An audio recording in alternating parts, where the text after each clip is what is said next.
Diary of Helen Kimball Whitney. In the year of our Lord 1895, Tuesday, January 1st, 1895 snowed part of the day. George came in the forenoon, told us little Helen was sick all night with neuralgia, that he was going to his father's, and would stay home with Helen. The girls would be up by 3 or 4 o'clock. We were disappointed, having expected all to come early and dine with us. We had a turkey and other good things and table set, and I'd given up their coming when Helen, Lily, Braddy, and Genevieve came after 4 o'clock, leaving the rest at home. They stayed till 6, and Helen played and sung a few old songs and But, to my joy, Sister Dinwiddie had called, bringing me a beautiful bouquet of smilax, too, and red and white carnations. In the midst of my reading Flood's last letter to her, Johnny Owen called. I read that and the one containing the dream to them. Sister D told me that Sister Frances was moving into her new house, that she wanted to come and see us and would soon. New Year's Day began gloomy, but the day cleared and the day closed cheerily. Wednesday 2nd felt better. Did a little sewing. Jen went to drugstore for my Nervine 3, etc. Took Florence with her. Miss Finch called at Eve to invite me to her mother's Saturday next, it being her 72 birthday. Thursday, 3D fast day, attended meeting, also Jenny and Florence Day pleasant and meeting good. I borrowed 25 CTS to donate for the poor. Orson requested those who'd been accustomed to speaking to give way till those spoke who had not been in the habit. I was among the latter, so spoke after some few had taken up their cross. Piper spoke, though frightened. She bore a splendid testimony, and George followed her, bearing a strong testimony to the truth and the goodness of the Lord, and so did Emmy. Numbers of young sisters did likewise, as well, and the aged ones. Some babies were blessed and children confirmed. Orson told me he'd commenced a letter to Florence. I asked him the cause of his not working at the History of Utah, and he said they were too poor, and thought they could do it cheaper. I said, who, the Cannons? Yes, he said. I told him that some way would open before him. He said he hadn't a stamp to mail his letter to Flawed. I told him not to fail to finish it and bring it to me, as I'd like to read it, and I'd mail it. My head began aching before meeting was out, as is usual, but after my fast is broken generally goes away. But it's hung until night. Sister Peyton was here, brought a pretty plate and sugar spoon for Lily Christmas gift, but Lily is down to Helen's, I told her. Friday, 4th, feeling better. Hent I here a few minutes. I'd finished a long warm nightgown for Lily and sent it to her by Hent. Cloudy day. Saturday, 5th, felt sadly the want of sleep. Midnight before I slept, Annie went to Sister Finch's, where I met Christine, Ruth, and Amanda Kimball, and a few sisters, old friends of hers. M. Wells got there after dark. They wouldn't hear of my returning by the car or walking a block and a half and perhaps wait in the cold for it. They got a horse and buggy next door and sent me home, and then Christine, who has been sick, being nearly 12 o'clock when I got home. Sunday, 6th, as usual at home. Helen Violet was here. She brought 2 nice handkerchiefs to Jen, and me thought the one given me for Christmas gift not good enough, also gave me her photo. She took supper with us by our urging her. Monday, 7th, had a call of our teachers, and 1 or 2 others in the midst of writing to Florence. The day pleasant though quite cold. Tuesday, 8th, feel more comfortable than usual. Did a little sewing, milder weather and some snow. Wednesday, 9th, feel miserable, not sleeping enough. Worked on Lily's basque till I had to lay down. Being so exhausted near night, Jen went to tithing store, got Lily a dress pattern, wine color, some toweling, etc. to Coop to pay George born $7.75 for my stove. He sent up a dozen bottles of porter, for which he trusted me. I received a cheering letter from Flawed telling how rejoiced she was to receive my photo. Said she didn't know which she did the most of, laughing or crying, was quite sure she never in her life received anything which gave her so much joy. She wrote that it never left her hands for more than 5 minutes at a time. During that first day she told how Christmas was spent, attended the early morning service at the Brompton Oratory, Catholic.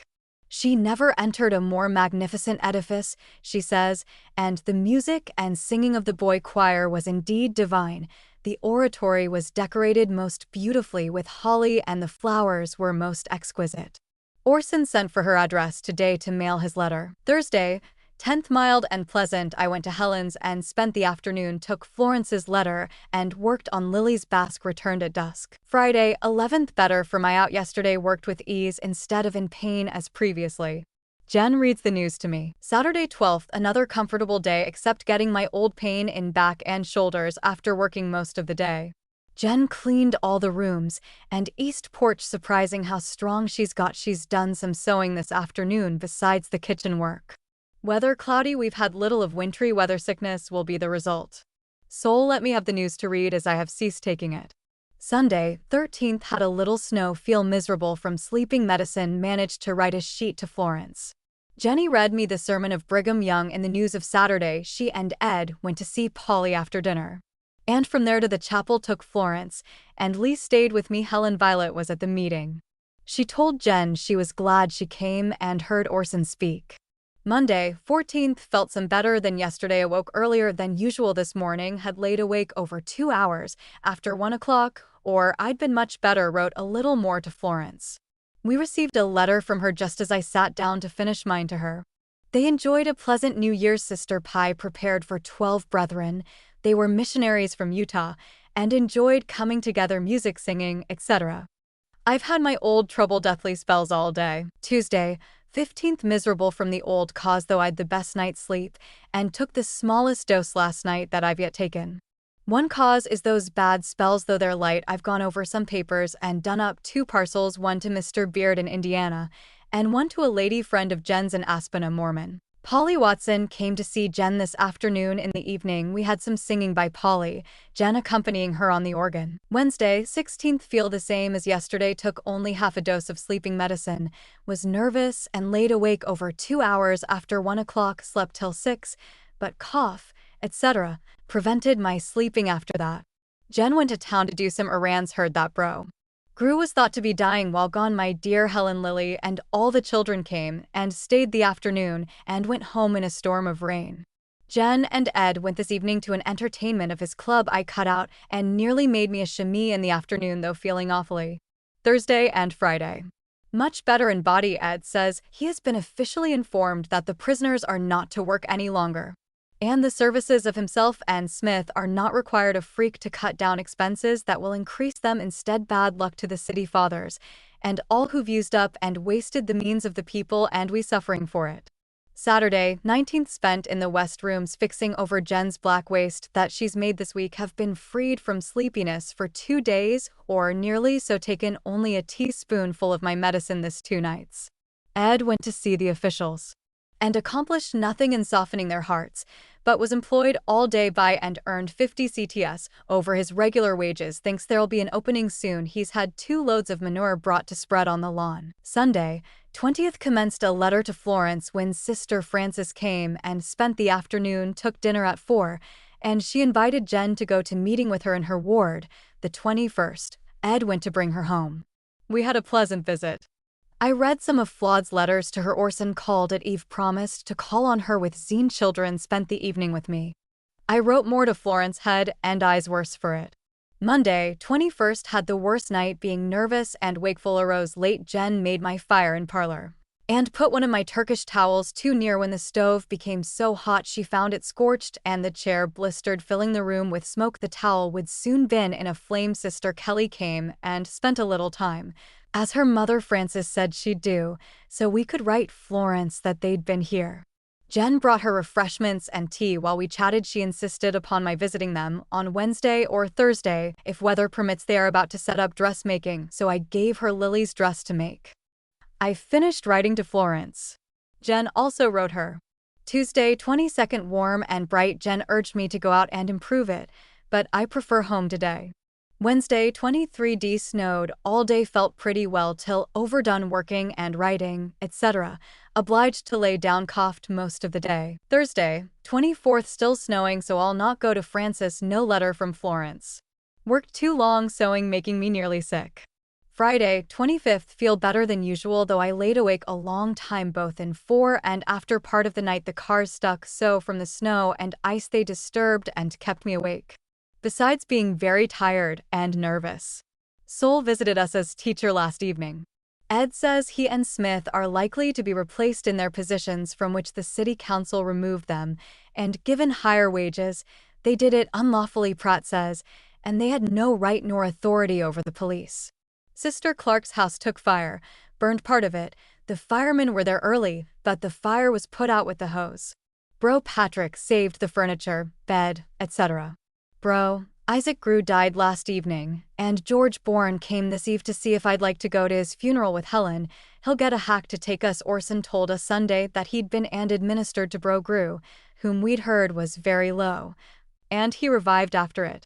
I knew that someone near to us was going to die 3 times. I've dreamed of my house being cleaned and the earth by my house being dug up. In the first dream it was about the cis of a grave, next it was plowed by my house. The third I dreamed of a large cellar being dug by the side of a new house I was having built, and I asked Soul, who was one of the workmen, if they'd wall up my cellar, and he said, yes. This house was in a thinly settled place in the city, and I thought to myself, would I like it as well as my present one? There was a broad platform being built at the back part of my new one, and this was to cover the cellar at my back door. Saturday, 26th, another severe night, was up early though I had a wakeful time towards morn. Was ready at 11 o'clock, though the news said the funeral of Bro Grew would be held Sunday, a mistake of ours, as we understood George to say it was today. A zinc stove board was got me at Coop. Sunday, 27th, alone with the exception of George calling to tell me that he couldn't get a carriage in town to take us to the funeral, all being engaged for sleigh reading and funerals. There were to be 4 of the latter, so I couldn't go. He and Helen would, he said. I wrote nearly a sheet to Florence. Jen and Ed attended evening service, and children stayed with me, sat in the parlor for comfort. Not being able to keep warm in my other room this kind of weather, Ed moved my little stove out and put a larger piece of pipe in. So I hope it will make the room warmer. Monday, 28th, did nothing but write some more to Flawed. Jen wrote her a sheet or more. Had a bitter cold night, arose in good season after a good night's sleep. Tuesday, 29th, sun shining after another cold night, sat by my little stove to try it, but the weather's so cold took longer than usual to warm the room. Jen's doing the washing today because Ed's out of work. I commenced taking my kidney medicine on Saturday, have done without since September. Jen and Ed persuaded me to take it again. Scarcity of cash was my reason for quitting. I feel the effects of sleeping medicine in the daytime, but not as much as I did. Cloudy afternoon, Jenny read me part of an interesting tale in the Juvenile, Poaching in Bohemia, the title. Wednesday, 30th, gloomy day, unable to use my eyes. But Jen read me Bohemia in the afternoon, and finished it. Well-written story. She went to see Bro Elbeck by my wish, sent him some of my sleeping medicine. His wife told her he'd tried almost everything. DRS said it was only a matter of time, his end was near. Has Bright's disease and dropsy. My own misery makes me sympathize with others. Snowing again. Thursday, 31st, slept good on a teaspoonful of my medicine, but the effects hung on me all day, causing misery greater than before for some time. An interesting letter received from Florence after days of anxious waiting. Henry had returned to Abingdon, and she's busier than ever. The senior's anxious for her to stay 2 more years. She was singing for him Lou Vallon, a French song, and he was so pleased he sent for the principal to hear her.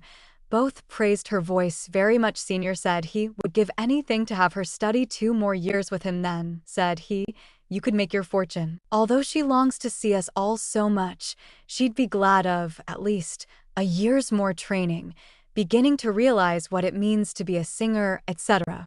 At her next lesson, she received more praise.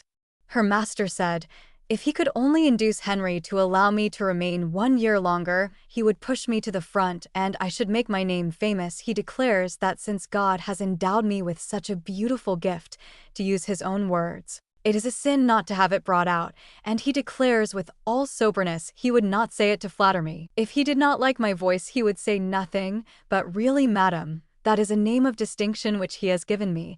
It is a pleasure to teach you, and to bring you out would do me credit. So you cannot wonder that I wish to continue. All the masters at the school are perfectly lovely to me. How wonderfully Orson's blessing has been fulfilled. She tells to us the great encouragements received, knowing the interest we feel for her progress and that such things gives us pleasure. She says I feel sure I never felt so humble in my life. Of Henry she speaks of his labors and how greatly he's improved, etc. She wrote of other interesting incidents, which helped my spirits to rise. And Jenny treated me to a little reading, and then some sweet songs with accompaniments that swelled my heart to overflowing, bringing thoughts and tender recollections of joys and sorrows, melting me into tears. Florence was sick all night, had a burning fever, and vomited. Friday, February 1st, feeling better except my eyes. Florence is playing and feels bright. George came up last. Steve said that Helen and Brady had measles. I gave him Flottie's letter. I've gone over a pile of newspapers and cut out sermons, etc. to send away. Saturday, 2nd Orson called this forenoon, said he'd never been in such pinch circumstances as the present, not having any source to earn his bread, nor able to get what is owing him. He has the good spirit, and that helps him to take the right view of things. I looked through more papers and mailed some to my Florence. My eyes were sent by Ed, and got eye water at Drewell and Franklin's drugstore, and whiskey half a pint for 50 CTS. Sunday, 3D, sick half the day. The effects of sleeping too little. Felt better after laying down. Had a surprise. My brother Charlie's son Paul came to see us. Didn't know where to place him. Thought him a Kimball. Hadn't seen him since a small boy. He said his pa had rheumatism. Sister Frances came and spent the afternoon, and Lou Barton also. I was thinking of both and wishing they'd come and see us just previous to the surprise of their coming. George came up, bringing Flood's letter, and I read it to Sister F. And she brought one received from her for us to read. They took dinner with us after 4 o'clock. Day lovely. Monday, 4th, was wakeful till late, and deathly spells took me. Had numbers before sleeping, and near morning growing harder, but they were farther apart. Feel sick and prostrated from them, and too little sleep. Lol. Clark and her little girl here in the afternoon. Lovely day, and Jen did our washing this forenoon. Tuesday, 5th, beautiful day. Feel much better than I expected. Sister Frances came early, took lunch, and started for theater. Enjoyed it very much. Met some old friends. Sister Frances walked with me to the juvenile off. Found Abram gone.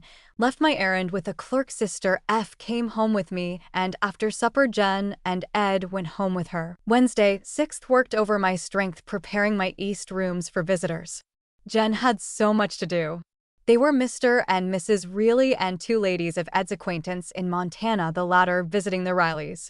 The evening was agreeably spent in conversation upon various things before the men came in from supper. I was led in speaking of the late calamity in the mines at Montana and other ones, etc. in the nations, to tell them that all this had been foretold by our prophet, and much more that we were witnesses of, and were looking for worse times. That all who'd come here as members of our church were not saints, and we had to be scourged till the dross was cleansed out, and we couldn't escape only by being obedient and living righteous lives, etc. They paid attention as though interested. I gave a little sketch of our journeying from the States, in answer to questions from Mrs. Reilly, that portion from Nauvoo to Garden Grove, and Mt. Pisgah he said he'd never heard anything about, and he'd read a good deal of our history. Said when his father and mother came he should bring them to see me. He'd read Mrs. Stenhouse's Tell It All, and asked some questions as to their truth, etc. One was that she was a good Mormon until polygamy was practiced. This she revolted against. I told him that I was acquainted with her, and knew from her own tongue that she assisted Stenhouse in getting a young wife, and how he on his deathbed, when poverty was laid heavily upon them, begged and cried to see his second wife, feeling such deep remorse for deserting her and 2 little daughters, and nothing appeased him till his wife sat by him pretending to be the other, who she tried to imitate, not being able to see. He died satisfied that she had forgiven him, and how she's visited her of late, and the love she manifested for her and daughters while here, eat, etc. Also that apostates seldom confine themselves to the truth when telling stories about Mormons, and as many times as Mormonism had been exposed we'd ought to be known. They laughed and appeared to think me about right. Thursday, 7th, Jen and I attended fast meeting. I gave a 50 CTS order for the poor. Had an excellent meeting. Heard from Nettie Snell that Mary Whitney was dangerously ill. Orson told me that he and counselors had administered to her 3 times, and she'd been prayed for in the temple and was much better. She was also prayed for at fast meeting. I took the car and went down. The walk was very hard on my back, etc. Being overdone the day previous. Found Mary better than I'd thought. Her family were all fasting, even to Hattie, who attended school. Dr. Doggy was treating her for dropsy, said she'd had it a long time. Disease of the heart which had been hastened by the death of Ella has had sinking spells and felt it would be an easy matter to sink away. I fasted with ease, not feeling faint, nor anything but a very slight headache. My prayer was heard and answered, and that came home at dusk. Wrote part of a letter to Flodie in the evening. Friday, 8th, finished letter to Florence. Went to Sister Stevenson's by previous invitation. The teachers met there as accustomed to do once a year. Sister Horn was prevented by a grandson being very sick. Sister Almina Taylor came and apologized for not being able to stop, as she was to leave that day for the Women's Convention in the East. Others couldn't be there because of sickness, and Aunt Zena had to go to Logan. Sister Stevenson left her work preparing the feast to go with some of the sisters to attend service of a friend's dead child in that ward.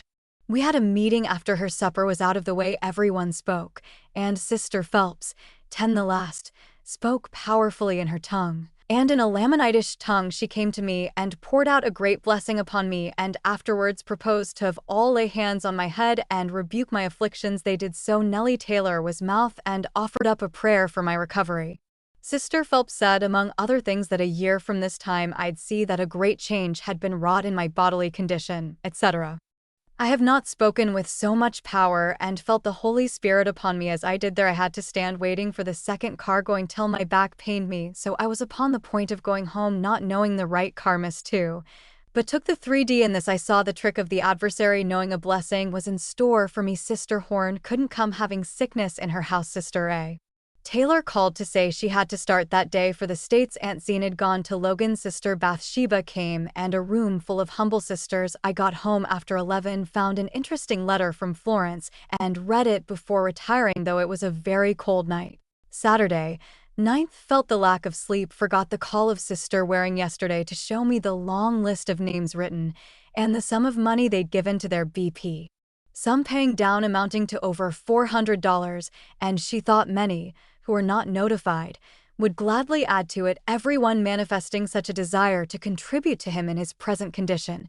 The writing of History of Utah having been taken from him, which was his only support. Sister Waring, hearing of this, asked me at close of fast meeting if I thought it would be out of the way for her to do as above mentioned, that she felt impressed too, and she believed she would be able to gather a considerable sum. One sister near old Sister Reed, who'd gladly given $5, hearing it, and having been passed by, felt awfully, saying she'd never get over it if she didn't contribute to him. So she was visited. Others similarly expressed themselves, being his warm admirers and able to give generously.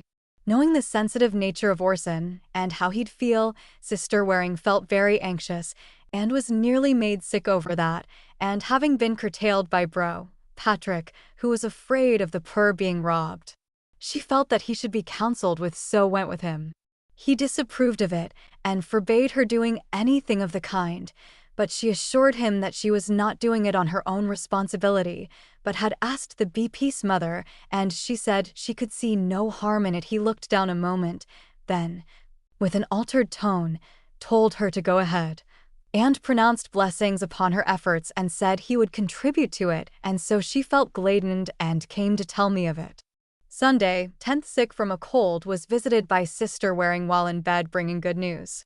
Bro Patrick had called to tell her that he'd broached the matter to Orson, and how it startled him at the thought of a contribution raised for him, and objecting to it 2 or 3 times, he caught his arms and held him down as he was rising, telling him to sit and listen to him. His first words to Orson was to ask if he wasn't in pretty tightened circumstances, etc.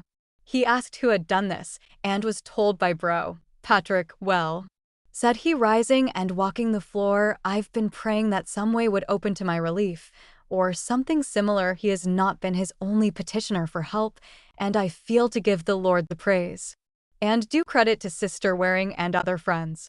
Tui Whitney came to see us, brought a bottle of fine port wine left at Mary's by Brother Joshua K. Whitney, and a fine letter written to his sister Flott. He let us read it. Afternoon, I had a chill, took quinine pills. Wednesday, 13th, I've been pretty poorly for 3 days, and still feel miserable, though somewhat improved. Took no sleeping medicine last night, was nervous and wakeful, had 3 spells of coughing. and felt today as sleepy as ever and disconsolate, but struggle against it.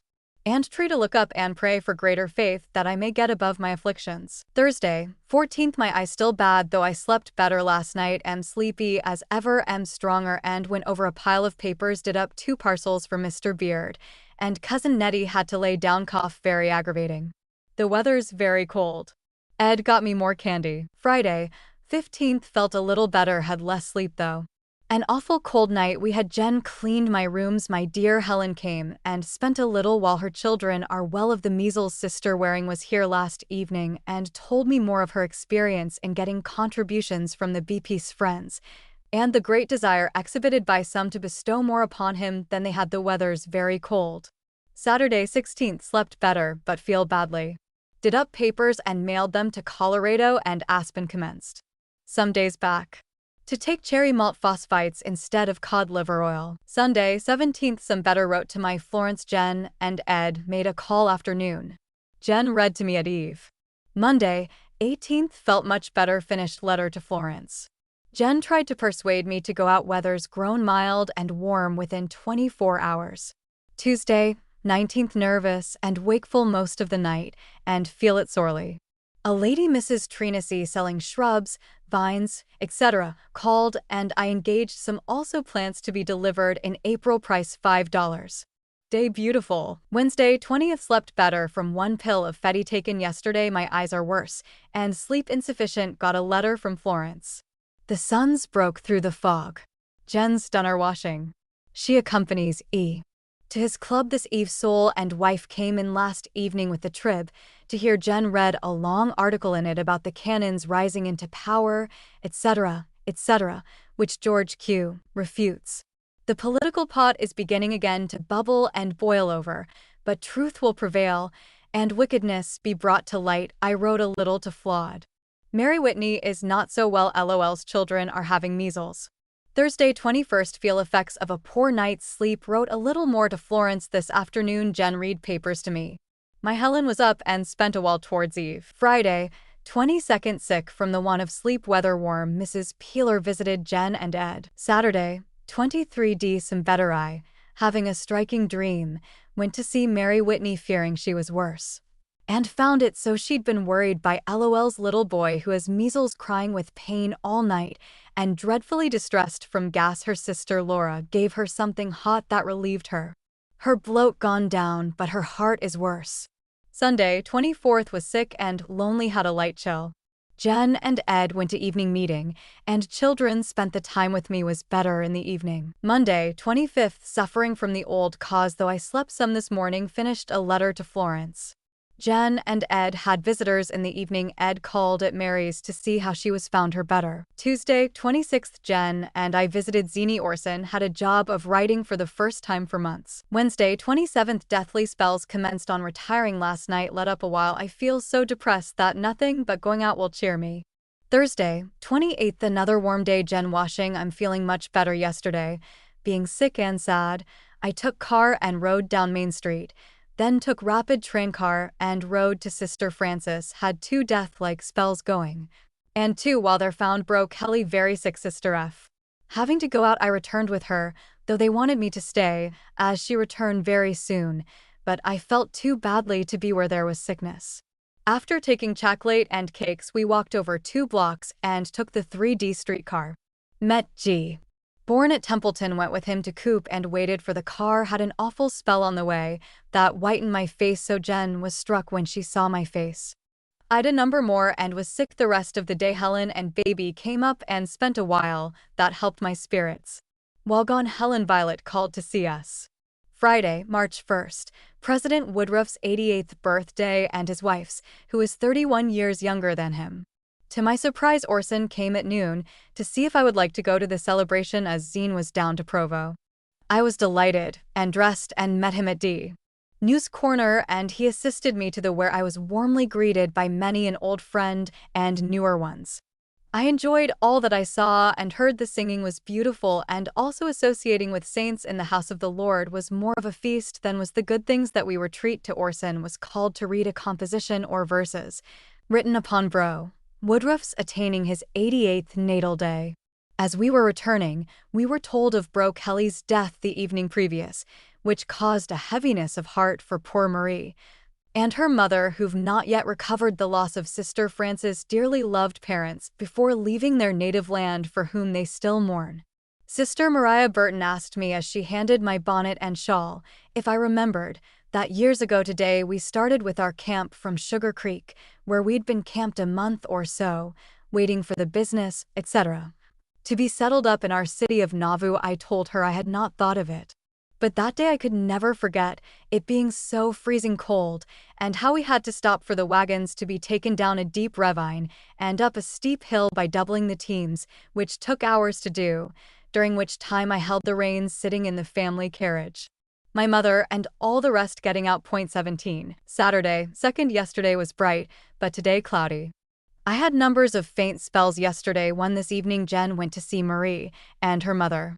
Helen told her Jen yesterday that the news of the death of Bro Kelly perfectly undid her and Lily, for they think so much of Marie and feel her sorrow. Mary Whitney's better. Jen went to see her.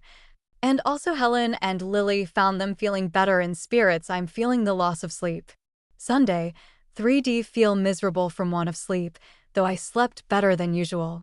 We had an awful storm of wind last eve, and snow fell afterwards, also a light fall of hail today. Jenny attended Brother Kelly's funeral in 7th Ward.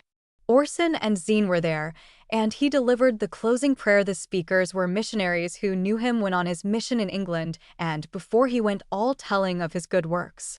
Emma Piper called, bringing me a little nice roll of her homemade butter. She'd been over to Helen's, said her mother was not so well.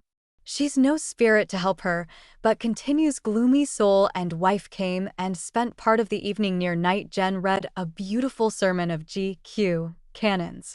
Monday, 4th. Laid in bed late trying to sleep, but in vain, sicker than common, and gloomy. Sent for Orson's Eye Water by Ed. Carline here working on Jen's dress. Sky dark with clouds towards night. Edgard, a prisoner one night last week and goes again tonight, is accused of forgery. Point 18. Tuesday, 5th. Pleasant day, though I slept more last night. The awful feeling is still on me. Felt better towards night after laying down.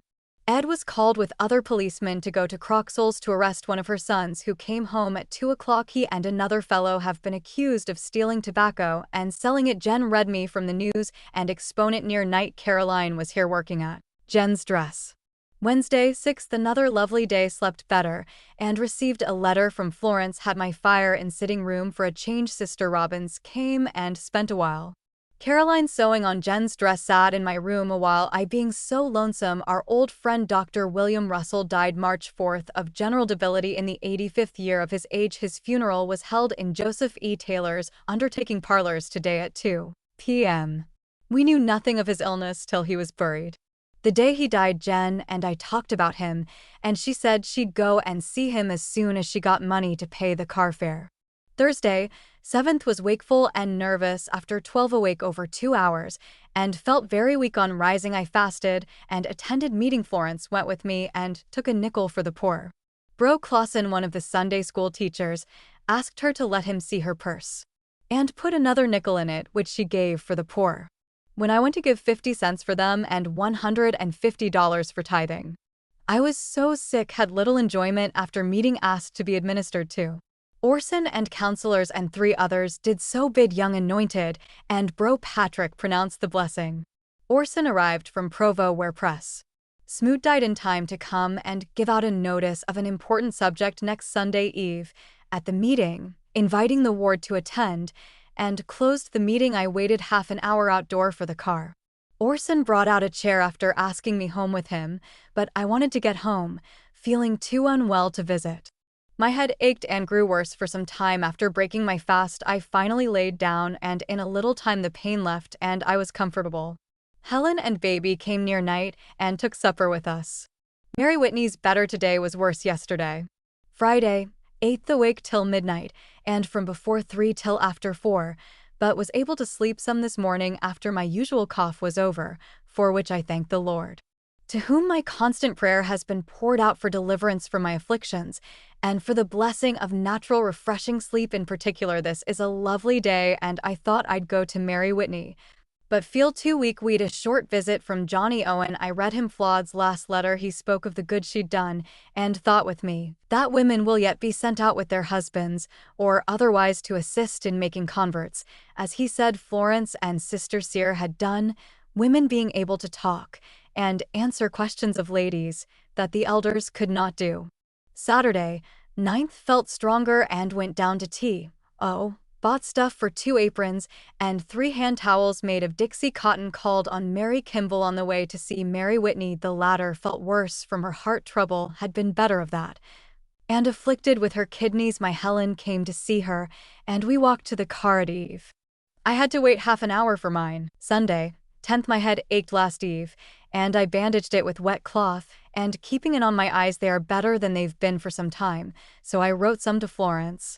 Jen and Ed went for a walk near night and visited Mary Jane Grew and Joshua. Monday, 11th. Finished letter to Florence. Had a visit from Mother Horn. Ed cleaned most of the lawn of manure and piled it up in backyard for use in the fall. The weather's lovely. Check received from bank. Tuesday, 12th. My niece Marion was here to tell me that they wanted to do something on their father's birthday the 10th to cheer him up, wishing me to write something. Also Orson said she would call and see him, and also Bro Penrose, who was on a mission in England when WM was. She talked of his past troubles, how dejected he felt over the way he'd treat his first wife and children, etc., and as good as told me that he wanted to return to the church, and how good the BP of that ward had been to him, etc., that she'd told his present wife that if he wished to be again united to this people, whom he'd lived with all his life, not to oppose him. Eliza has been a great blessing to him temporally, and I hope will be one with him in retracing his steps. Wednesday, 13th. This is Jenny's 3rd birthday. She washed with Ed's help turning machine, and was done by 10 o'clock. We were surprised by Lily, Helen, and children who came to celebrate G's birthday. We're glad to see them. Thursday, 14th. Slept better than before for some time, yet feel the want of more. Received a letter from Florence. Said there was a great deal of sickness, and half of seniors' pupils were absent yesterday. All have influenza. I feel as though I might be going to have it. My legs ache so, and I have quite a cold on my lungs. President Lund, who was to conference with others, administered to her on Sunday. Otherwise she was sure she'd be quite ill, etc. Friday, 15th. Feel better, though I slept very little. We've had quite a snowstorm, but today is fine. Saturday, 16. Feel better than I'd expected from having so little sleep. Went over some papers and read in them and book of Doctrine and Covenants.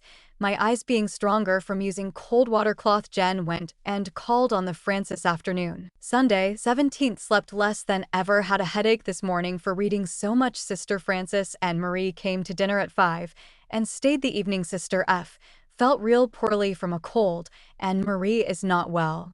Her face is colorless, but she keeps a cheerful countenance, and her feelings subdued. She's deserving of love and admiration. Monday, 18th. Feeling sadly the effects of sleeplessness last night. Captain the climax making me sicker than usual for a week past. I felt less affected from wakefulness for some cause. Laura Winder was up near night. Her mother is about discouraged. Dr. Doggy wants her to go to Cal for a couple of months, said it would do more good than doctoring, and Bud will make a big effort to have her go. She's made worse by company, LOL says, though they think they're doing her good. Tuesday, 19th. Took a hot foot bath on retiring, slept early, awoke by 11 with a cough and pain through my breast with burning. Got up and took some pepper tea with soda mixed for my cough. This relieved me after a little. The pain was awful and very unusual for me. Lee came in sick last eve and had a high fever all night, but out of playing today. I began having those sick spells last night, had 3 and more today, but very light. Took the valerial and ammonia recommended by Dr. Doggy 5 times today, a teaspoonful a dose, and they stopped before night. Wednesday, 20th. Slept pretty well, dreamed a happy dream, thought there was a boom, and I offered my home for $10,000. No objections were raised, but a paper made out, and at the bottom hung crossways a glass tube in the center, and under that 5 or more little glass balls were attached. What they meant I couldn't tell. There were 2 young real estate men who had called to inquire for a place under mine that was for sale. After telling them I thought of my own house and offered it, I thought I could get a house that would better suit me. I told them I sold my other place for that price, and how much I'd spent improving this, and had engaged $5 worth of flowers and vines to be brought in April and set out. All of this being true would that the prospects were as I dreamed to sell my place for that sum. I was handed $2.50 as a start, and I put it in my purse, thinking it would serve as pin money. There was more of my dream that made me feel happier than I ever can be in this world. Lee coughed. So last night Jen feels the loss of sleep. He has gone to bed today, think it's measles. I wrote a sheet to Florence, gave Ed money to buy bottoms for 4 chairs, brass-headed tacks, and a box of paint and brush to paint them. Today's cloudy and threatening. I made a pillow of hops and laid my head on it last night. Thursday 21st wrote a sheet to Florence. A sad event transpired at Souls. A young woman friend of his wife's came early in the morning sick in labor. She'd been turned outdoor by Clintons, who'd hailed her on the street thinking she was seeking work a week or more ago. She never told Caroline of her condition, nor did she surmise it until going into her room and finding the girl with a baby in the bed. She'd had it in the bathroom with no assistance but herself, and she tried to hide it from Caroline, who was shocked and cried out, "Cora, what have you done?" The girl said she expected Sol would put her out of his house. She confided in Jen, who went down to assist. She'd washed the boy babe when Dr. Van came, who they quickly sent for. I pity Caroline, and I pity the girl. The way of the transgressor is hard. Friday, 22nd. This is the 36th birth of dear Ella, and Faye, her brother, came and brought me some cake, jar of strawberries, and a roll of sweet home-made butter from Emma, who got dinner for my Helen. Deck and others to celebrate this day. Soon little Helen came on an errand and brought me some pretty flowers, saying they were out of a bunch her mother was going with Emma to put on Ella's grave. Last night was so windy the doors rattled and kept me awake. Snowed most of the day. Helen sent some little clothes for the baby at Souls. And Jen has worked most of the today fixing and making things for it. I cut out and partly made one of 2 shirts, had to stop for my eyes. Weather cleared up. Ed bottomed 4 chairs, made a very good job. Jen's darkened the dining room and put Lee in it. Measles coming out all right. Saturday, 23 Emma Piper's birthday. Gloomy overhead. I received some verses from Sister Ruth M. Fox, 10 virgins, and a note. I met her at Sister Stevenson's, where she repeated them, and I asked her for a copy, which she sent today. I'm feeling more comfortable today. Sunday, 24th felt wretchedly the want of sleep. Day lovely, and being my Helen's 33rd birthday I went there. Felt better near night. Enjoyed writing, and stopped at our chapel, and was glad as I heard an interesting and needful sermon from the BP. To the young and the old to educate themselves in the scriptures, Book of Mormon, etc., picturing out the condition in this age, and that to come of that would overtake those who neglected to do so. And how vain was a worldly education without they laid the foundation with the Holy Bible, and understood the predictions of the prophets, ancient and modern, which was of the greatest importance, etc., etc. I was sorry to see so much room on the benches unoccupied, and wished that the subject could be heard, and take root in the hearts of the youth of Zion, particularly the future missionaries, etc. Monday, 25th, received an interesting letter from Florence, telling a dream she'd had of the Savior. She thought I revealed him to her, pointed to a beautiful drapery before us, bade her look. As she did so, the veil was drawn, and she saw the almost lifeless body of our dear Savior thrown as it were across a chair. He seemed to have just been taken from the cross.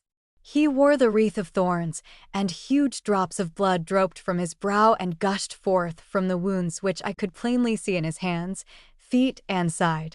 And his face, I shall never forget the expression of anguish and yet perfect resignation it bespoke. I closed my eyes to shut out the dreadful sight, and opened them once more when you bade me look for the second time. What a glorious sight I beheld! There he stood, as after his resurrection, his form clad in a simple yet apparently costly garment of a deep wine color. His face turned to me while his finger pointed, I thought, to his Father's kingdom. Such a hallowed light shone over his face, and this time the expression was so beautiful as it had seemed terrible before. After gasping fascinatingly for some time, you or someone aroused me by saying, "Well, are you satisfied now?" I replied, "Oh yes, I can never doubt now." Then someone said, or the thought came to me, "Others have seen more and yet have doubted. Then I began to tremble and fear that I might, and how great would be my condemnation if I should turn from the truth, and the thought saddened me. And with the tears gushing forth, I could feel them distinctly on my face. I begged to see no more, that my condemnation might be less, providing I did turn away. Then all vanished, even you, and I either wakened or dreamed no more. She says, I feel this is to be an important dream, though I cannot comprehend it quite. Does it mean that I shall not prove faithful? Heaven forbid. No, it does not. I went to the tithing store, got some calico and spool cotton, went from there to Mary Whitney's. The walk from the car used me up, but I felt better other ways than Sunday. Found Mary looking and feeling better, but she was bloating in the lower part of her bowels, and was so worried. Sent for Dr. Doggy, but he was gone out. I returned home before dark. Tuesday, 26th, made sick from not sleeping enough, coughed in the night, and worse today going out yesterday. The cause, I gave Ed a check on the bank yesterday to draw $7. And he went to Drool and Franklin's and got me 3 more bottles of Scott and Bounds cherry malt phosphites. They charged a quarter more than for the first ones.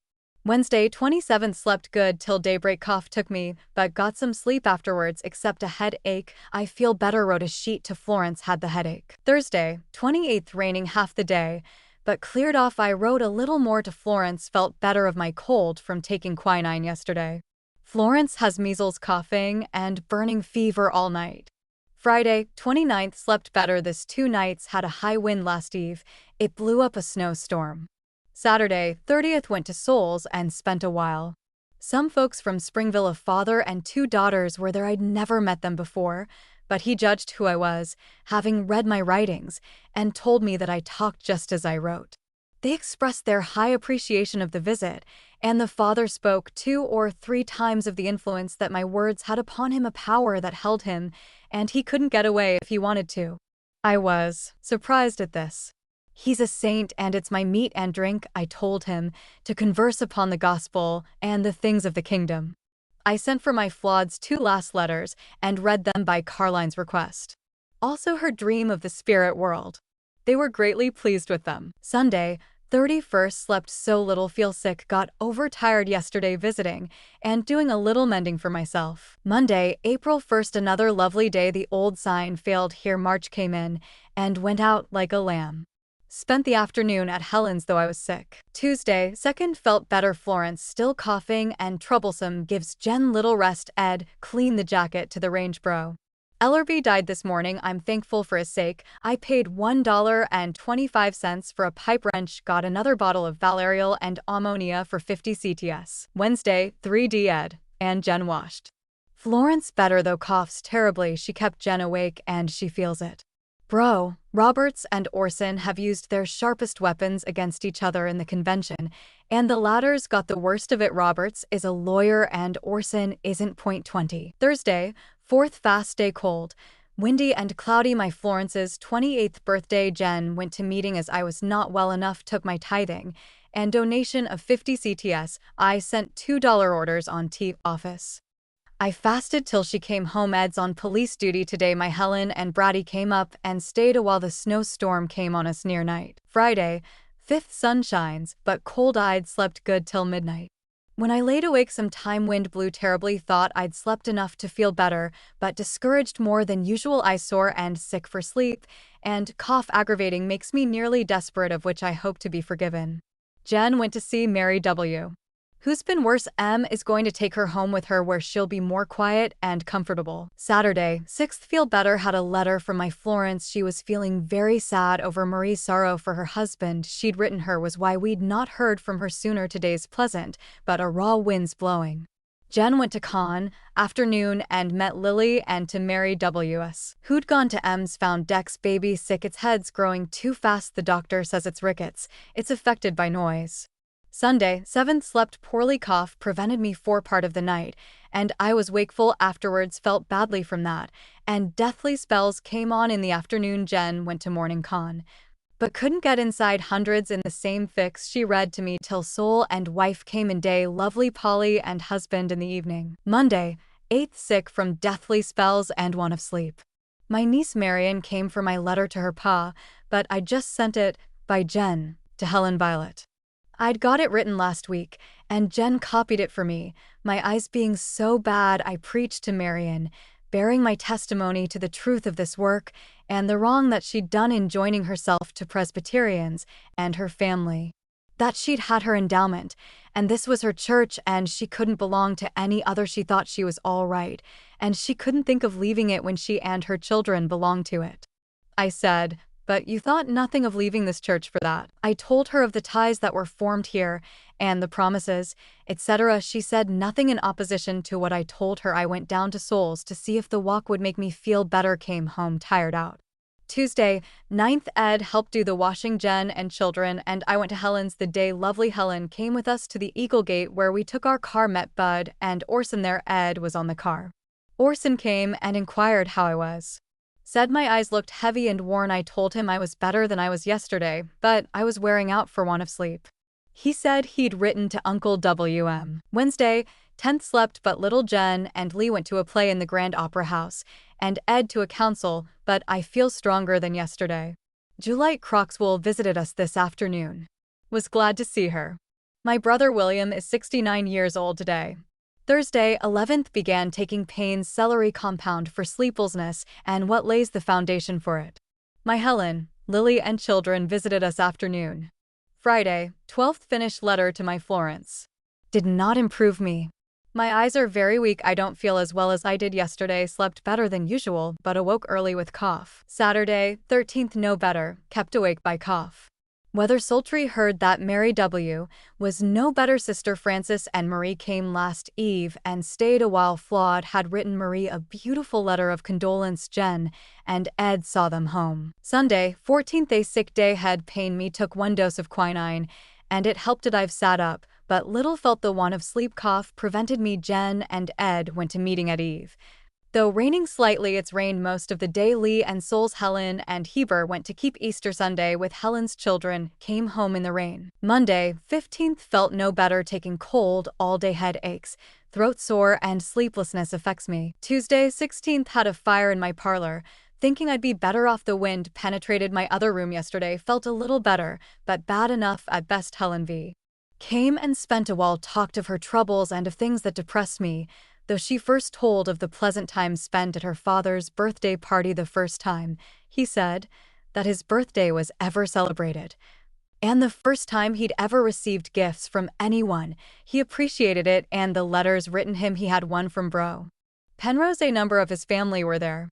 A great surprise we had in Grace Thurston's coming here after so long an absence, and the evil reports against her, which we were loath to believe, and would not, till Jen heard the testimony of those she thought reliable. Grace refuted them and asked if we thought it likely that she would part with her costly rings that were gifts and which she thought so much of to pay her board, and be wearing the one dress sent her by her mother several months ago and the cheap hat she was wearing. If she'd been living the life that we'd heard she'd been engaged, she said, to a man whom she'd expected to marry this spring, but he'd been sick with heart disease, and his doctor advised him not to marry at present.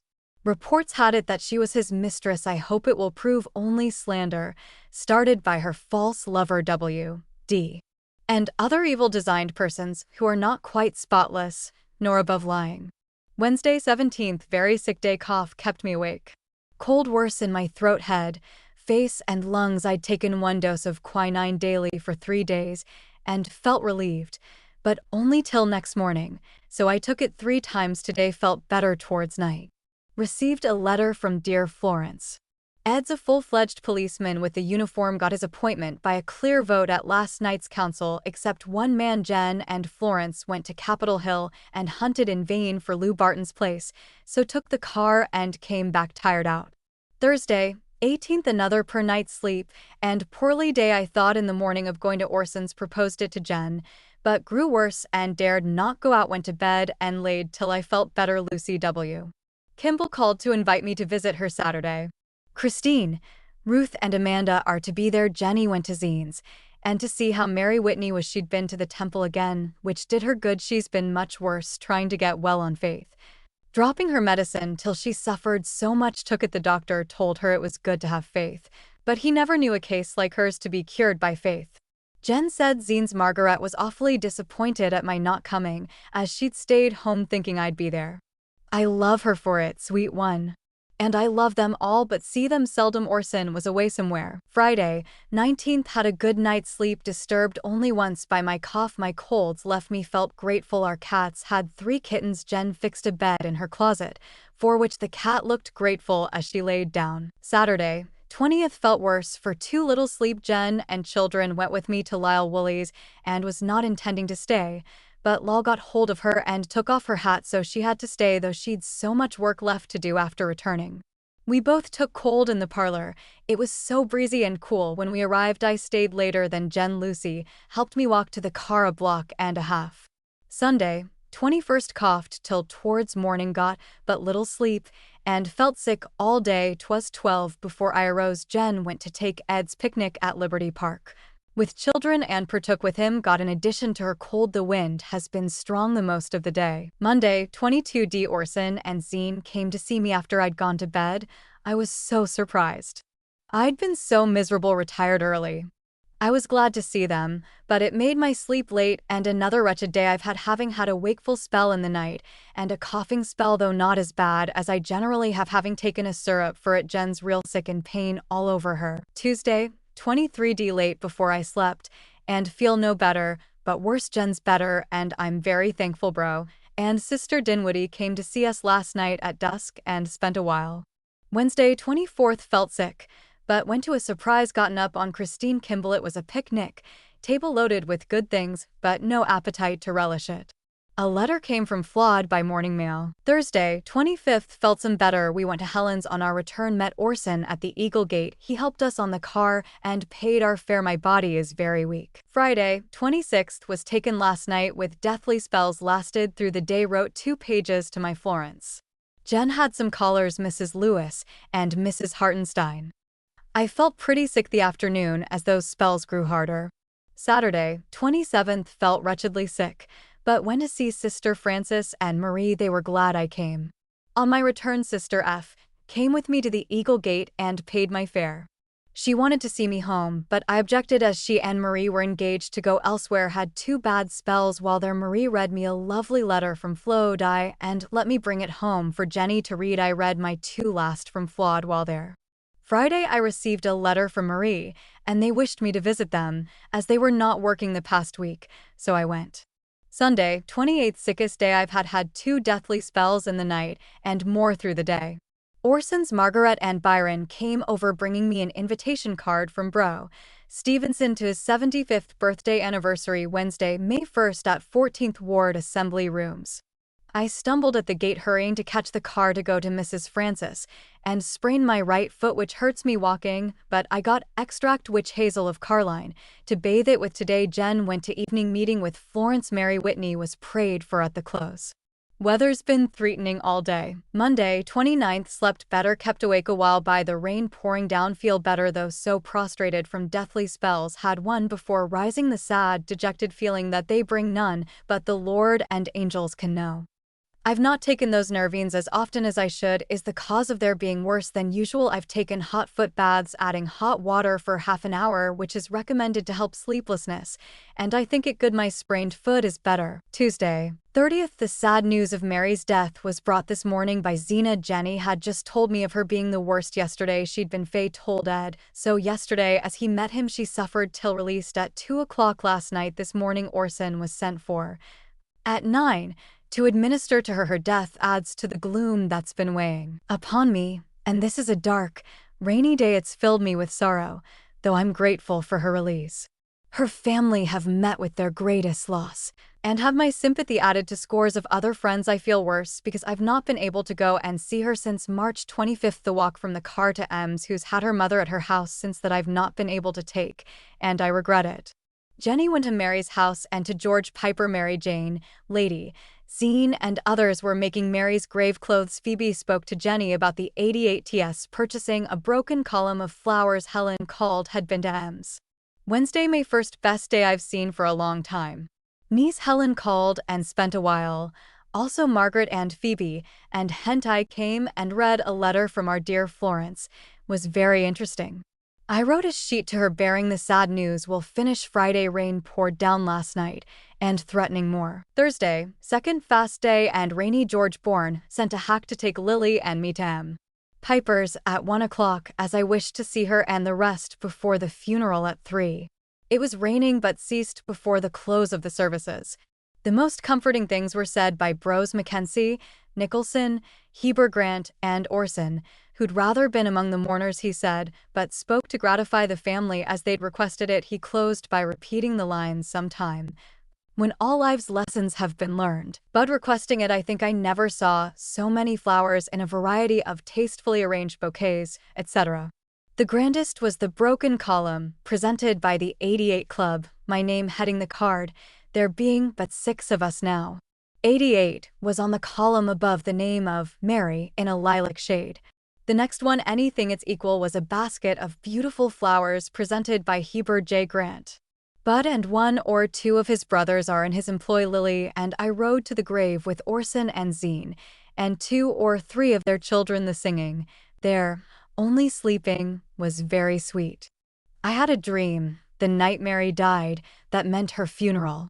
Friday, 3D rained in the night, and some today wrote over a sheet, added to that written wed, to Florence. Not feeling so well, lost sleep. Saturday, 4th, felt better in the afternoon. Sat in kitchen while Jen cleaned my room, went over a pile of papers, and read too much while she went to trade and visit Mary's family. Ed got his pay today and ordered a load of coal. Gave me $5 in pay for borrowed. Sun bright, but the storm isn't over yet. Sunday, 5th, my eyes worse, and feel the loss of sleep last night. Cough troublesome. Jen's gone to Helen's, where her children went this morn. Received a letter yesterday from Jeanette acknowledging mine and the dollar I sent her after Jen returned from the graveyard, where she and children went with hentai. She read a grand sermon preached at conference by President Woodruff and some revelations to the prophet Joseph, being too tired to go to meeting after her long walk. Monday, 6th, felt worse for sleeplessness as I was preparing for bed. At early eve, Johnny and Luke called. They'd been to see a house near here to rent. Jen read 2 of Flaud's letters. Tuesday, 7th, Jen had Ethel Horn to assist in washing. I felt sick from too little sleep and took breakfast in bed. A new weekly paper, entitled Men and Women, conducted by Orson F. Whitney and Calvin Reesner, is about to be inaugurated. Orson's a Democrat and Calvin Reesner a Republican. 24. Wednesday, 8th, slept but little. Weather very warm.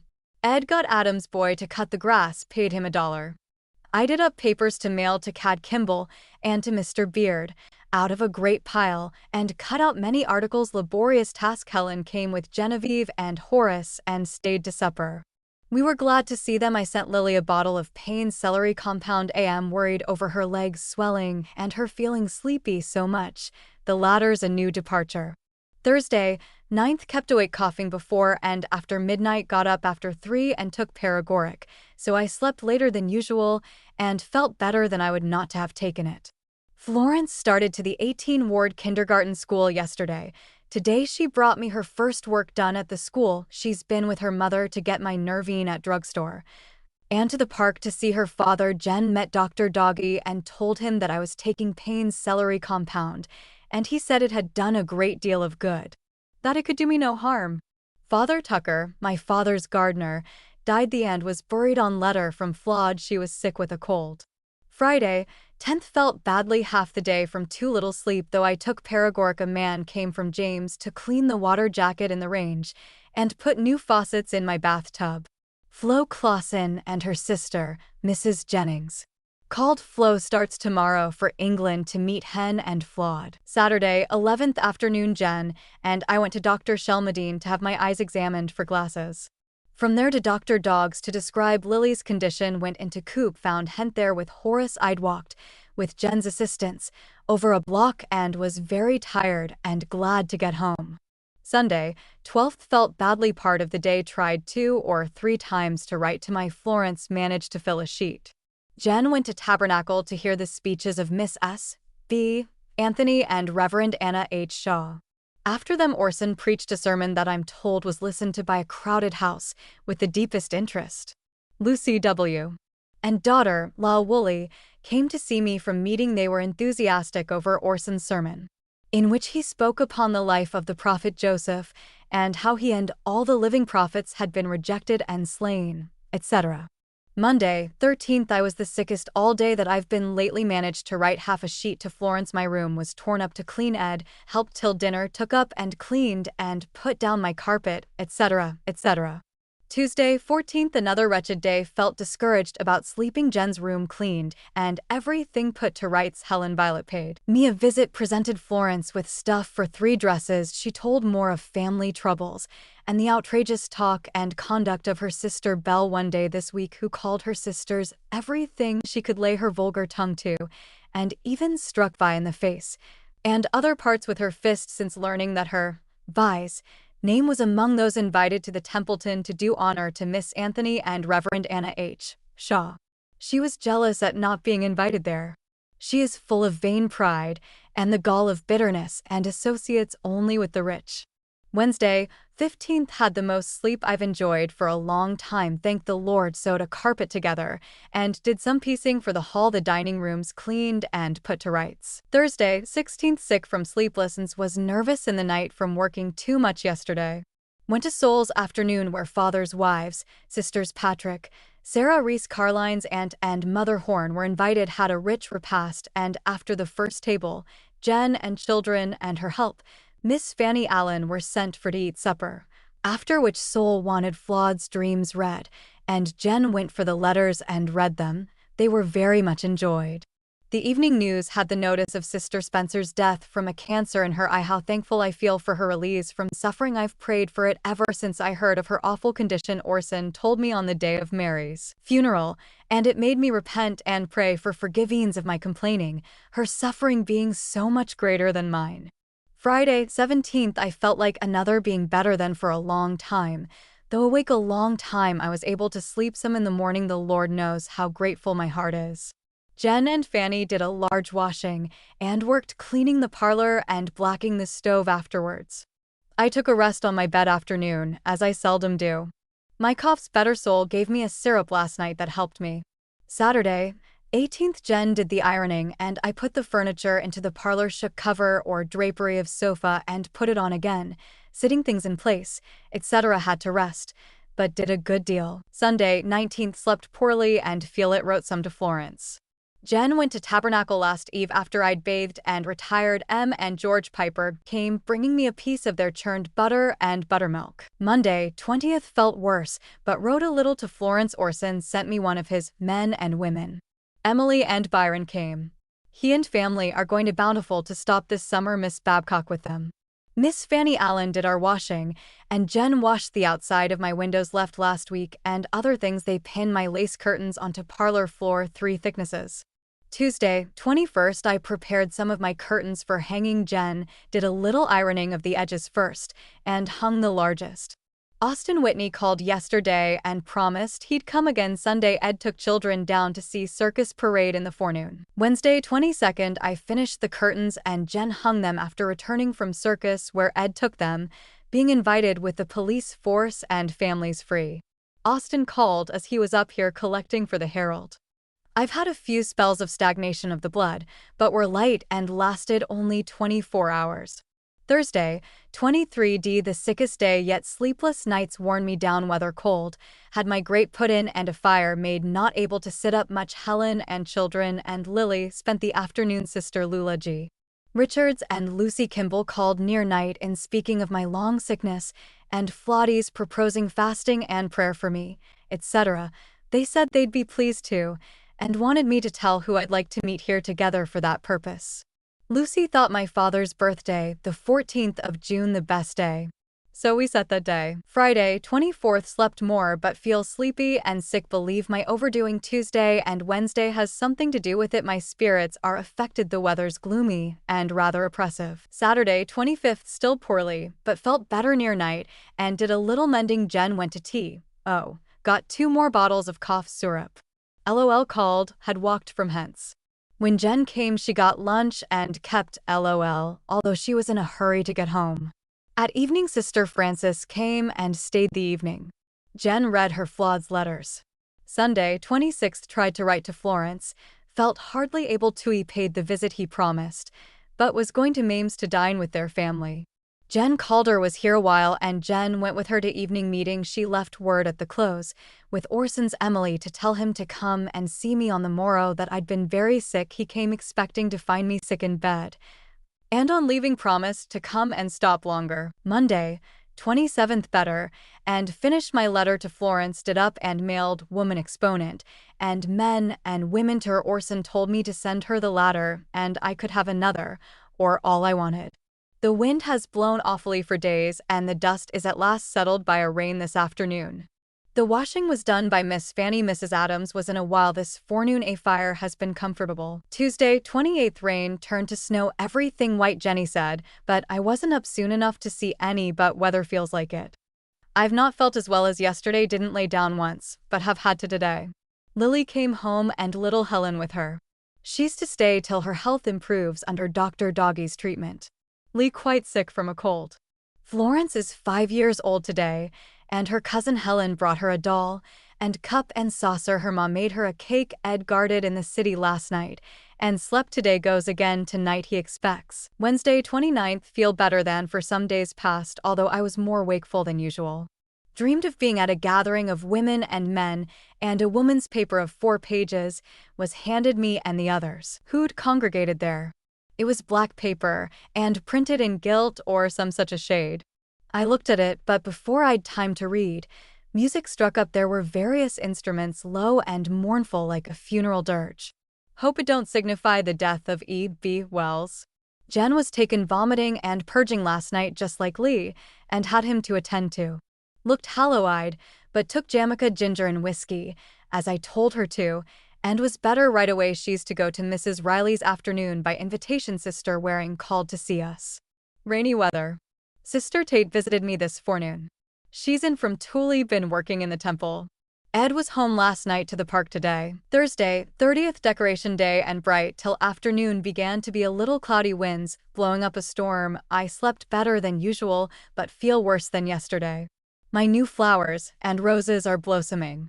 Jen went to get me ammonia and valerial and found that by getting double what we've paid 50 CTS for this long time, it cost only 85 CTS. Got 3 more bottles of Payne celery compound. I've used 4 bottles of it. Friday, 31st, rainy, slept too little. Jen went with me to Dr. Shelmadine for my glasses. He fitted them, and I paid him $5. Quite a rainstorm while there, but it cleared up till we got home. Sister Lulu Richards called to tell me that the proposition was made by Lucy Kimball to fast on Father's birthday, and if any names could be given of his dead to be baptized for, and worked for by brethren and sisters on that day, they would be glad to then come up here to spend a while fasting with me and bring a picnic. Saturday, June 1st, sicker than usual for sleep towards evening. Got my curtains ready for Ed to hang in my sitting room. Jen went to market and to get some sprigs from my old rose bushes, and Ed set them out. He slept today, guard last night, and the rain fell from 11 till 6 this morning. His shoes and ankles were soaked through. Corked shoes. There has been great doings over the birth of President Brigham Young years ago this day, by his family and kin, and the temple lit up at evening in honor of the man. I've seen nothing, only the notices printed. My dear mother would been today. Sunday, 2nd, wrote part of a sheet to Florence, though I felt little able. This is my Violet's birthday.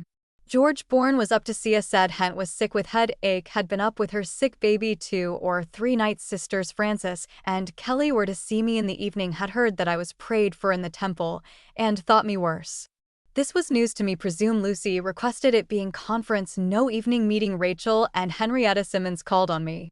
Monday, 3D, most comfortable day I've had since last week. Wednesday, wrote a little more to Flawed, got a letter from her and acknowledged it. Sister Phoebe paid us a visit, and President Horn came and informed me that President A. Cannon told her that she must have 2 new counselors, I not having been able to fill my position for so long, and Sister Taylor acting in so many, her duties as first counselor to Sister Horn had to be neglected. I'm glad to resign, I told her, and had offered to long since. She said she'd told President Cannon so. She had held on to me, hoping I'd recover my health. Complimented me for my work as long as I was able, and regretted having to make the change. Tuesday, 4th, Jen and I went to Dr. Doggy's with Lily. He regretted not having her case earlier. Said her dropsy involved her heart, but it could be cured. Gave a prescription on Drool and Franklin. Went from there to Dr. Shelmerdine to see about my glasses. The bows not suiting me, said he'd have more in a few days and would change them. I've been worse today. Wednesday, 5th, felt very badly most of the day. My Helen with children came up. Near night, Sister Stevenson came, as appointed between her and Aunt Zena, who soon came. I was not aware that they were coming to wash and anoint me. This they long since promised to do, and were prompted no doubt by my being prayed for in the temple lately. Jenny prepared refreshments, and then we retired to the parlor after I was administered to. They anointed Lily's head and prayed for her. Sister S. brought her autograph album for me to write in. Thursday, 6th, fast day. Lily went before I was up and took my offering and tithing, Jen giving them to her. I laid in bed till 4 o'clock yesterday, feeling sick for sleep. Got a short nap after 3 when I arose feeling better. The weather has been threatening. I gave Ed a check to pay my water tax yesterday. It came to $12.35, higher than ever. Lily went to Orson's after meeting closed. I've felt better today, though kept awake by my cough nearly half of last night. Friday, 7, slept more and am better, so I did some sewing, and I give the Lord the praise. Yesterday was warm, today cold and cloudy till the sun shone this afternoon. Saturday, 8th, sick from sleeplessness. Adversaries working to destroy my faith. My eyes worse today. Florence still in a high fever. Sunday, 9th, slept too little and feel badly. Jenny read a sermon of Apostle Lyman at fall conference. And other things. Soul and wife came in towards night. No meetings this evening except young men's conference. Forgot Orson's little ones except Margaret, who's at Provo, came and stayed a little while and took lunch. Said they'd move to Bountiful Friday or Saturday next. Florence is better, looks pale and thin. Monday, 10th, felt no better, but worse for lack of sleep. Tuesday, 11th, still poorly. Jenny copied my resignation of the office of second counselor to President Horn. Lily went with Florence to Helen's. Jen and I went to the bank to draw to pay my bill at Drool and Franklin, etc. Went to Dr. Shelmerdine and changed my glasses. But I forgot we took 3D streetcar and rode to the end of the track and back. Enjoyed it, making me feel better while out. Jen went a trade at tea. Oh, and I came on to Orson's, where I spent a while and took dinner with them. Oh, gave me another copy of Men and Women. Wednesday, 12th, wakefulness made me so sick, had to go back to bed before dressing me, where I lay till 2 o'clock before feeling able to sit up. Golding Kimball called last eve with soul and wife and spent a while.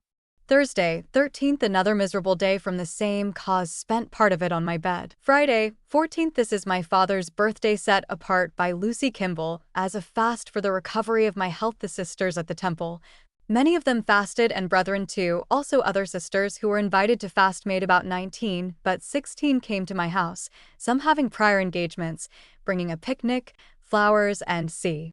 We had a rich feast of the Spirit, and I was lifted up by the comforting things said, and promises that the Holy Spirit inspired them to pronounce upon my head, and among them was the restoration of my health and usefulness. The Spirit was poured out, especially upon Sisters Phelps and Barney, to say things to me which gave me new hope and faith that I would live and do more work in this generation. Words of consolation were spoken by the Holy Spirit concerning my Charlie and the great work he is doing in the spirit world, backing up that Orson is doing on this side, etc., etc. The speaker was Dr. Barney. The sisters all spoke, expressing their regards for me and for my father and mother, telling of their words of kindness to them. Numbers told of his prophecies to them with their fulfillment. My table was filled with good things, and the room was hardly large enough for the table and guests. Helen came to assist and brought her brood, except little Helen. Lily sat and enjoyed the meeting. I was better than I'd been for a week. Jenny had bought QTS of strawberries, and many were brought for picnic. I feasted more on the spiritual feast than the temporal. Saturday, 15th, not so well, little sleep, but better in spirits. Sister Mitchell Kane was sent for my resignation afternoon. She felt badly over it, and felt loath to have others called to stand in mine and Almina Taylor's stead, and told me that others did also, but I assured her of my feeling glad of it, etc. I went to the conference and was warmly greeted. President Angus Cannon, Joseph E. Taylor and Bro. Penrose were there to ordain sisters. I, Horn and counselors, who were Sisters A. Hyde first counselor and Sister A. Cannon second. They are very humble women. Press.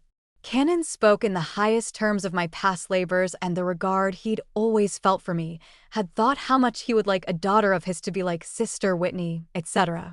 He put me upon so high a pinnacle in his praises, I felt humbled and undeserving of it. After the close, he warmly shook my hand and prophesied that I would be restored to health and of the work I'd yet do. First telling me that I needn't think I was going to withdraw from service or something of that sort. This promise was given by the Holy Spirit and added to my faith in past promises. Sunday, 16th, very sick part of the day, sleeping so little, but hearts comforted, wrote a sheet to Florence. Emma Piper called to invite us all to Lutz and Johnny's wedding. Thursday evening, Jen and Lily went to evening meeting, weather cold. Monday, 17th, kept my bed as usual, trying to sleep, but in vain. Finished letter to Florence after noon. Today's mail brought one from her, which I acknowledged. Flo Clausen was with her, expected to visit Paris and then start for home. Doctor said nothing would entirely restore her voice but a sea voyage. She feels despondent over it and desires our prayers, etc. Tuesday, 18th, another sick day, better at eve. Sister Camilla Cobb came to see me and took lunch. At dark, Sister Frances came, and soon after Bro and Sister Dinwoody, and spent a little while. He read us a letter from Apostle Lund full of praise of Henry's faithful labors, etc., and also of Florence's, mentioning her singing, spreading tracts, etc. Wednesday, 19th, had swimming in my head, and pretty sick till after laying down afternoon and lunching, dressed, and went to Sister Howe's, where friends of Sister Hannah T. King were invited to meet, in affectionate remembrance of our mutual friend. We enjoyed ourselves, and at eve, after a sumptuous repast, had read by Sister Alder appropriate verses written upon cards tied with lilac shaded to each, gathered from the poems of Sister King, expressive of Sister Howe's sentiments towards us. The lines selected for me were all my heart could wish, and I knew they came from the depths of one loving, appreciative soul. Some of them had to leave, after which Sister Howe was blessed by E.M.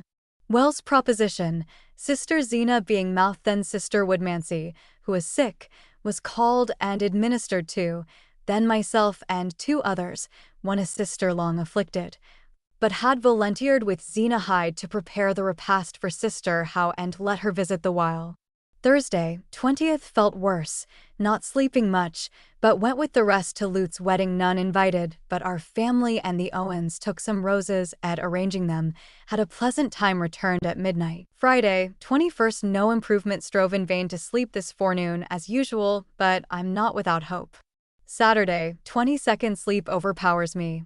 Yet don't come to my relief. Slept a few hours after midnight and awakened early by the barking and yelping of Ed's dog and others around here. The yelping whelp was cornered by our cat fighting for her kittens near my bedroom. Got a little sleep after Ed scattered the curs and silenced his.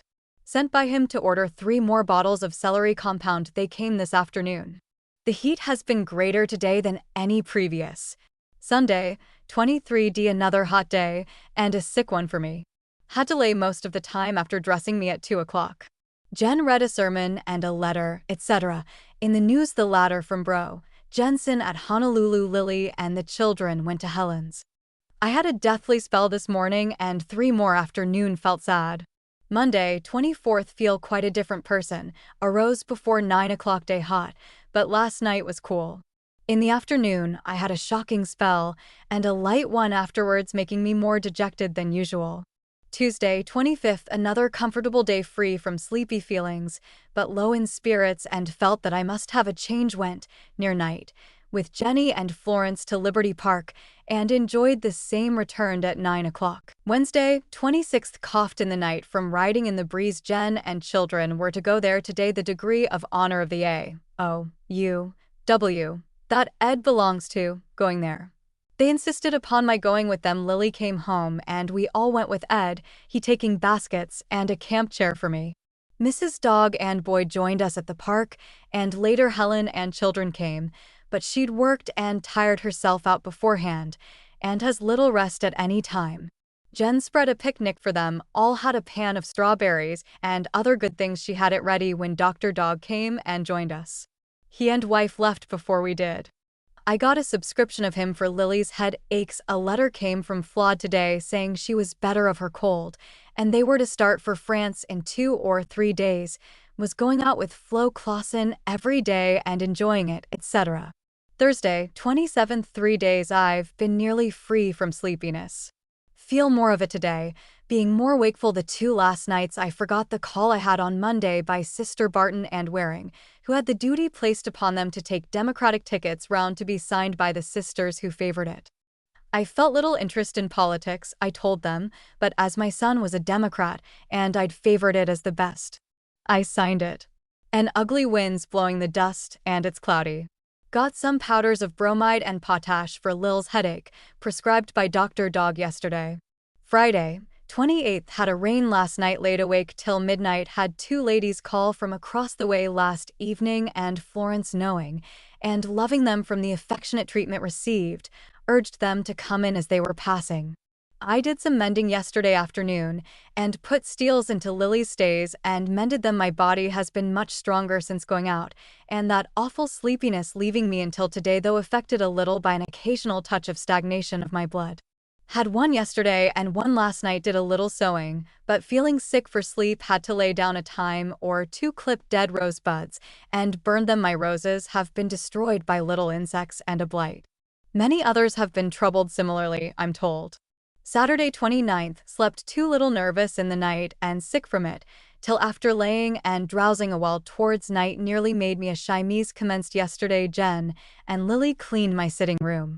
Sunday, 30th. Felt better, wrote to Florence.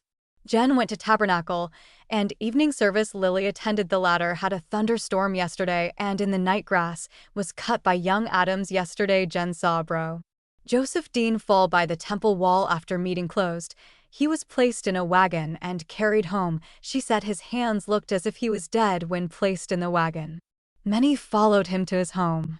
Monday, July 1st. My Orson's 39th birthday. Wrote the second sheet to Florence and read Too Much for My Good, both yesterday and today. This is one of the hottest of days. News says Brother Dean was dead when taken into the wagon yesterday. His health has been very poor. Tuesday, 2nd. Felt miserable, overdid myself yesterday. Slept, but little, head ached, took a dose of quinine, had better, but poorly in body.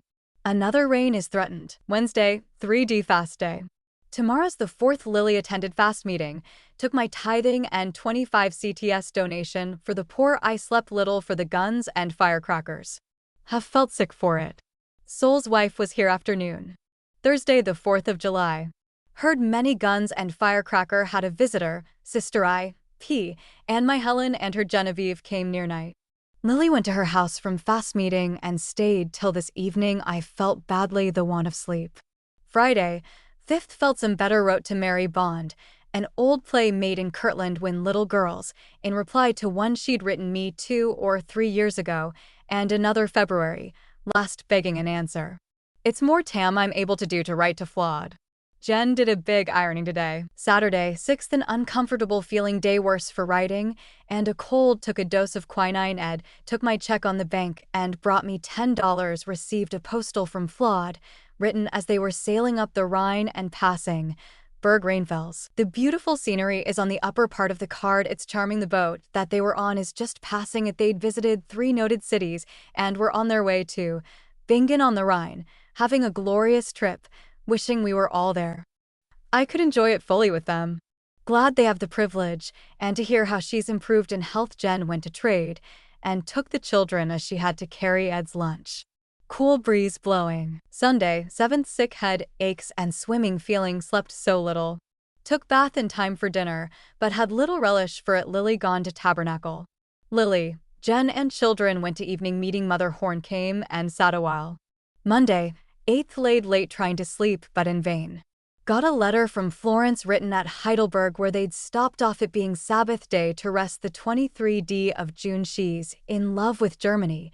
The cities are so beautifully clean, etc. Her opinion of Germany in general is likewise exalted above what it was, etc. We spent afternoon at Hens, though I was so sick couldn't sit up, but little worse day for some time. The teachers of our SY called in the forenoon. Tuesday, 9th. So sick and disheartened yesterday and today. My spirits have little to build upon. Spent most of the day on my bed, got up at 12, but had to return to quinine last night. And twice today carried away my headache, and I felt very much better in body and spirits. Wanted to go to our meeting, but sent my donation, 50 CTS, by a sister. Brady and Genevieve came to tell us that their mother and all would go to Liberty Park Thursday, and we expect to go when they do. A card was sent me to go with old folks excursion to Pleasant Grove Thursday, July 11th. I'm not able to go at 8 a.m., so must stay at home. It's nice to be remembered. Wednesday, 10th, spent most of the day in bed for the usual reasons. Spirits dejected. Lou Barton and babies here. When I arose towards night, she took Lily and me with her to the graveyard, first carriage we'd been in for a long while. Had a little thunderstorm afterwards. Thursday, 11th, cold day, and a storm afternoon preventing our going to the park. Children cried bitterly. For a while I was better, having slept more this morning, only headache from a cold. And lame. This is nothing compared with the sickness of the past few days from insomnia. Received a postal from Flawed, written June 27th, at the top of Pilatus PK. 6,800 feet above the sea, and 5344 above the Lake Lucerne. They ascend by means of a cog railroad and were 1 hour and a half reaching the top. She says, how beautiful the snow-capped Alps look. I also received a paper from Mr. Beard. Friday, 12th, cloudy, still cold enough for a fire and grate. I built one yesterday and today feel worse from sleeplessness, though slept late this morning. Feel heartsick with all the rest, and weary of waiting. Give me the spirit, O Lord, to lift me above temptations, and bodily allesh, that I can see thine hand in mine afflictions. Saturday, 13th, hot day, and sick one for me. Jen, Lily and children went to the park late in the afternoon and stayed late. Urged me to go, but felt too sick. Got so desperate, feeling no better for trying to sleep. Got up and went out and cleaned my front path, sat on my stool and dug up the grass, etc. With a butcher knife. It woke me up and I felt better for it till in pain from the exertion. Sunday, 14th, similar to yesterday. Lily went to Tabernacle and to evening meeting with Jenny and Florence. Helen and her baby were here afternoon. Sister Alice Kimball Smith with her eldest daughter and 2 youngest children visited me. Made me nearly forget my bad feelings. Was so glad to see them. Alice told me she'd seen Brother Charlie at her sister Sarah's. He has lost 90 pounds of flesh in the time that he's been suffering with inflammatory rheumatism. Looked sad and pitiful. I commenced a letter to Florence. Monday, 15th, felt better. Finished a sheet to Florence. Made my head ache again. Took a dose of quinine yesterday, and today Jen and I went to Coop near night to get some sheeting, etc. Called at Scracey's, got some root beer. Orson got into the car going down. He went to marry a couple on 6th South Street last evening. A large company or companies of school marms, etc. have come, and more are coming to Salt Lake City. Tuesday, 16th, felt very poorly, but cut out a garment and did some basting for Jen to stitch it for me. She and the neighbors were roused last night by the screaming of a woman across the road. Ed hurried on his clothes and went and arrested her husband, whom she accused of whipping her, etc. He was fighting Mr. Adams, not knowing him to be a policeman, but seeing Ed's uniform submitted and went to the city hall with him, denied having touched his wife. It was wonderful that Lily nor I heard a thing of it till told in the morning. The windows of parlor were all closed. Wednesday, 17th, wanted to go though Saltaire where Relief Society were invited, but arose late and found myself too sick, had to go to bed again, weather hot. Thursday, 18th, quite cool, rained somewhere, only sprinkled a mite here. Another sick day, head ached, but felt better towards night. Orson's Emily and Margaret came down from Bountiful and visited us. We were glad to see them. Finished my garment. Friday, 19th, head ached as usual and sick from sleeplessness. Took a dose of quinine. It helped my head, but felt unable to sit up much. Joe Frank Simmons called on business about children attending school, etc. Cloudy, quite cool weather. Lily's leg pains her. She's walked too much. Saturday, 20th, some better. Jen took the children to the circus. Sunday, 21st, Mr. Whiting, from Montana, took dinner here and stayed a while. After Ed left for the park, visiting Jen and me. Lily went to Tabernacle, enjoyed a sermon from Bro. David McKinsey. Sister Frances and Marie came to see us and went to our ward meeting. Jen walked with them and the children, and Lily and I rode down. Had to wait for the car so long, missed the singing, etc. at the opening, was disappointed, but enjoyed the sacrament and the speakers. Monday, 22nd. Orson and Zine were here. They were fixing race off for the mines which Orson has a share in. First I knew of his having an interest in a mine, other brethren are in it, and bro Donaldson takes charge of race. Zine said she wanted us to visit them soon. Tuesday, 23d. Worse today forgot to mention the postal received from Flawed yesterday. She wrote it at the top of Eiffel Tower 984 feet above the earth. This was in Paris, July 9th. They were well. The picture of the tower is on the card. Though feeling sick, I cut out a garment and worked a little on it. At dusk went and pulled up some weeds in the lane and tended to watering the lawn. Jen took cold yesterday getting into such a perspiration in the kitchen before coming into my room to see Orson and Zine, which gave her a chill. Wednesday, 24 of July. We spent afternoon at Liberty Park. Heat made it unpleasant for me, obliged to lay on the ground to rest, and the heat was more intense there. Thankful for the cool air at eve. And more so to get home. Mrs. and Miss Pixler accompanied us. Many people were down there to keep the Pioneer Day. Thursday, 25th. My Horace's birthday, the day he first entered this valley with the pioneers, who were not able to come in the 24. He was sick with mountain fever, and many others were. Friday, 26th. Went to Saltaire with my Helen and her Genevieve. Left the city near 4 afternoon. Met Helen on Main Street. She bore all expenses, and George paid my streetcar fare home from cars. He and Sol came out near night. 30 or more of Kimball family were there. I was stronger for my out to the park and able to do considerable more walking, and felt no desire to lay down at the Saltaire. Saturday, 27th. Stronger, finished my garment, slept better, and later this morn, and thankful too. Sunday, 28th. Felt badly the want of sleep. Storm brewing. Lily's leg bandaged relieves the pain. Helen with baby and Bratty came to see us. I'd commenced a letter to Florence. Jen also wrote. Mon 29th. Felt better, finished letter to Flawed. We'd quite a shower afternoon, and thunder sounded good, but hotter and sultry after till near night. Wind rose. The shower didn't last long enough. Tuesday, 30th. Atmosphere cooler, and still looking cloudy. Feeling about as did yesterday, excepting a bad headache, but cured it with quinine. Dreamed President Brigham Young visited me. I was in a large house and some woman with me. I was overjoyed to see him approaching me and ran to meet him, and we embraced. His face looked just as it did many years before his death. I introduced him to the sister, telling her that he dandled me in his arms from my babyhood as an explanation for so warm a greeting. Wednesday, 31st. Not so well from laying awake and having deathly spells today, but took the Nervines for it several times. Jen and I went to 3 stores to look for a wrapper for me. She was more tired out than me, helping me up and down stairs, etc. Thursday, August 1st. Fast day, attended meeting, had a good one though few. Only 5 brethren. BPO, F, W, Patrick Shuttler, Fred Clausen, and our neighbor bro, Horn. I spoke and told me, when shaking hands, that I spoke good. If there were but few there, the spirit made up for it. I paid $2.50 tithing and 50 CTS donation. From there went to Sister Francis. Sat down in the shade to wait for car. Kit H. Kimball passed and bowed. Then Ed on horse going towards home. He was after the 2 rascally thieves and murderers that had escaped. He said in reply to my question what he was doing up this way. Stayed with Sister Francis till near night. Was feeling better the forenoon, but worse afternoon. Had to lay down while their Flawed's friend called Sister F. went to Walker's with me to look at their wrappers. And not finding a black one good enough, went to the big coop, got one quite nice for $3.50, and took it on trial. If it suited me, I could have it for $2.75. Sister F. came home with me, and I tried it on. Was too short-waisted, but she took it in and offered to carry it home and fix it. Proposed putting some lace on the trimming, and I had some, and also some wide for the cuffs. Helen Violet was here when we came.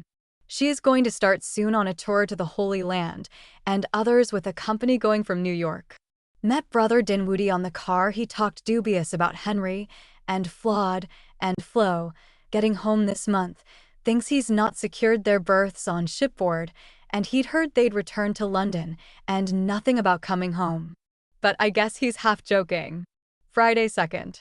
Felt worse, very nervous in the night. I laid on my bed till I drowsed a little, and was better, so I nearly made a nightgown on my machine. Jen went to Sister Francis, and took my lace that I'd cleaned and ironed out. She brought my dress at eve. Lily spent yesterday at Helen's and Lee and Florence today. Ed was out last night, and Sol till 12 searching with others.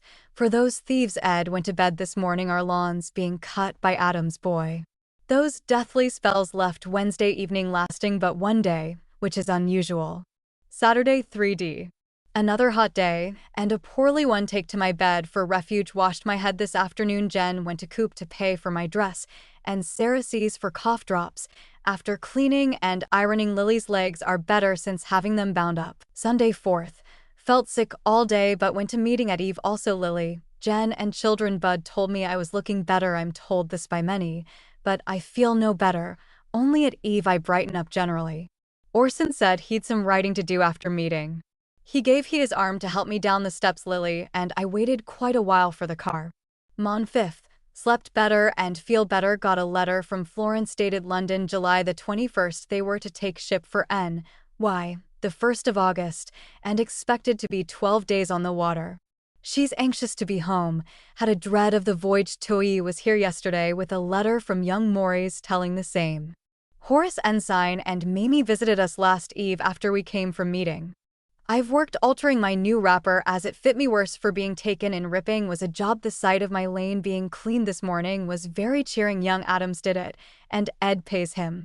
Tuesday 6th. Not so well. Overdid yesterday and today. Weather hot. Today's breathless and sultry near night. Had a dust storm with no rain though cloudy. Wednesday 7th. Went to Hens after the rest started for Garfield. Ed with them after 9 o'clock. I felt sick and not willing to stay out there all day. Went with Hent after 3 o'clock, tired to death and no place to rest. Was glad to get home and go to bed. Thursday 8th. Felt worse. Tried to work. Had to take the bed. Was pleasantly surprised by Orson and Zine calling this afternoon. Friday 9th. Weather cool last night. Too little sleep and feel badly. Sent Drool and Franklin $6.85 by Ed. Lily went to Hens this morn with Lee. Jen and I with Florence went to see Mary Grew and Lady after 4 o'clock, and Hent came, we having sent word to her to come. Glad to see them and Joshua, and they were pleased at our coming. Orson came into our car. Zine had been to the lake and he'd been to depot for her, but she'd not arrived. Saturday 10th. Miserable. Took cold yesterday and slept but little as usual. Jen went to tithing store, got 2 bottles of consumption cure box of splendid salve, both made by I, Hardy, Bro, and Company, El Dorado, Salt Lake County, Utah, and toilette soap made by Grant, etc. Sunday 11th. Spent mostly on my bed. Worse than yesterday. Had bad. Took quinine, which helped it. Jen and Lily gone to evening meeting, also Florence, and it was her teasing that made her mother go. This has been a cloudy, sultry day till near night. Had rained in the mountains. Mon 12th. Another poorly day, but exerted myself to write a sheet to my Florence, who arrived at New York at 1 o'clock this morning. Brother Dinwiddie called to tell us and gave me their address so I could write. They'll have to stop there till he can send passes for them. Waltz there to receive them. The Bucinas that Hen expected to be detained there for a week was all done, and they're staying. The more tedious bought a ticket to the concert at Saltaire Wednesday, but can't go unless better of bowel complaint, which has become bad, and is quite prevalent. Jen's affected by it. Lily and Florence went to Helen's. Tuesday 13th. Sick all night. Got up at 2 o'clock and took paregoric. Eased my pain, which nothing else had done yesterday. I had 3 death-like spells and head ached. We'd a warm night after a hot day. A letter came from Florence written at Glasgow, where they sailed from on the 1st on the Firnesia. The Mrs. and Miss Pixleys were here last evening. Wednesday 14th. Slept better due to paregoric and feel weak. My household left for Garfield at 9 o'clock. I expect to go to Saltaire with my Helen at 5 o'clock. She came up yesterday and we arranged that I go from her house. A young lady just called to take the names of the females and their politics. I gave mine as a Democrat and believer in women's rights, and Jen's as a Republican, though neither of us are much in politics. I told her. I went to Helen's near 3 o'clock. Hadn't eaten since morning. She gave me bread and butter and beer. Started with her Aunt Genevieve and took the 6 o'clock train for Saltaire. Stayed to the concert and got home before 12. Found the rest had just got here from Garfield. All of us tired out. Thursday 15th. Surprisingly better for my out, and did a little sewing. Jen's gone to the funeral of Ella Patrick Morris, whose death throws a gloom over many. She died of kidney disease after the birth of a babe. This is little Helen's 11th birthday, and a party in progress at her mother's. Jen goes there after the funeral. She and Ed present her with a nice white dress pattern with lace for it. I attended to watering the lawn. My parlor was cleaned by Jen and Mrs. Watts. Friday 16th. Slept pretty good, and very grateful for it. Weather hot. Watered the lawn in spite of Jenny. Sat on my porch till mosquitoes drove us in. Saturday 17th. Not so well. Tired from yesterday's work and sleep too little. Sunday 18th. Feel about as I did yesterday, with headache added. Wind blew dust, and a short shower came. Not enough to lay the dust. Weather cloudy all day, but sultry till evening. Lily and Jen gone to evening meeting. I'm not going, though feeling better and quinine relieved my head. Mon 19th. Another hot day. Feel worse for want of sleep. Polly Watkins here. The afternoon. Jen went with Mrs. Adams and Pinkley to a political meeting. After sundown, I cleaned the frames of my wire screens, part of the doors and the steps, the frames, posts and railing I cleaned in part. Cool evening. Mrs. Adams came and talked upon political matters, etc. A letter came from Florence dated New York, August 14th, expressing great joy at being once more on American soil, and her emotions at the thought of so soon hastening onward to our beautiful mountain home, to you dear, and all that my soul longs for. Lily went to Hence afternoon, Tuesday 20th, late to rise. Was breakfasting when Mary F. Kelly came, stayed a while, and dined with the girls. Forgot the postman's bringing Lily a few pages sent from number 120 Broadway, New York, telling of the ancestry of John Whitney, disclosing the general character of the book that is coming out. The price $20. It was addressed to Mrs. Ropty Peyton, 285 C. St. Of course it was Peyton who sent for it to be forwarded to Lily, in the interest of Whitney's. We're threatened with a storm. Wednesday 21st. Thundered and rained some last night. Cooled the air. Intended going to Garfield with Hent and arose early, but it being a Sunday school excursion I gave it up. She sent Genevieve and Horace up here and took the rest to the lake. Thursday 22nd. Not able to leave my bed till late afternoon, so overcome with sleepiness, but no sleep. This was my 67th birthday. Helen and children came. Cards were brought by little Helen and Bratty, and a bouquet brought by their mother for me, and some grapes. We were sitting on the porch when Mrs. Adams came to wait for the car, and ex-Governor Thomas came up to meet her, whom we invited to come in as he was passing the gate, and he took a chair on the ground till the car returned. They were going to a political meeting. Forgot my trip to Exponent off. Wed to C.E.B. Wells found her gone to attend 2 meetings. By a great exertion walked to see Margaret Clausen, who's been very low with bloody flux. Found her able to converse. Hiram came in and gave me nearly a glass of port wine with ice, insisting upon my drinking it. Said it would help my cough. I was afraid of its going to my head, but I took it slowly and was made better for it. I stood so long waiting for the car home, was perfectly overdone with that and the walk I'd taken, and thankful to get home. Went out with a hope of getting better, but was not helped. Mrs. Pixley was over this evening when Mrs. A. and others were here. Friday 23d. Flo Clausen's boy came this morning to tell us that our folks would be here on the 1:20 train. Jen sent the news to Helen, who came and spent the afternoon to see our Florence, but waited till nearly 7 o'clock because Sister Dinwoody came, by her husband's wish, with buggy and took me to meet the train, which, being detained by a washout 2 hours, we'd a few minutes to wait, and going up with them stayed to lunch, which made it so late. Orson and Zine came up here expecting Flawed would be here, but couldn't stay so long. She and Hen spent the evening, and George and family. Saturday 24th, Florence D. and Helen came up and spent a short time. Florence, on the way to Saltaire, had never seen it. Orson and Zine were here, but he couldn't stay to see Flawed. Lou Barton came. She is in wretched health. Sunday 25th. Felt badly through the day. Better at eve. Went to meeting. Also the rest of my household. Florence walked up here, found us gone, and followed. After meeting she went with George Piper to see M. And Deck came back with her. Horace, Ensign, Mamie, and Hattie came to see us. And Henry came up for Florence had been with his father to their own ward meeting, where he spoke. Also spoke at afternoon meeting in 21st Ward. Mon 26th. Felt better than usual. Did a little sewing. Florence came afternoon, and soon Orson, Zine, and Baby, and Byron. The first time he'd seen Florence. We'd an interesting meeting. Jen prepared refreshments. Deck, with his baby, or family, came, by previous appointment, to show the baby named for my Florence. Tui came. Also, Miss Babcock had a little music and singing by F, and O. Henry came at 10, and Ed right after. The first time he'd seen Hen and Flawed. Tuesday 27th. Felt badly, lost sleep by the hose bursting by my window, thought it rain at first, finally went and called Jen, who turned the water off. I'd been coughing also and became wakeful. My grass was cut yesterday by 2 boys, paid 50 cents. Lily went to Helen's. Also the children, my Florence and husband, were here late last eve.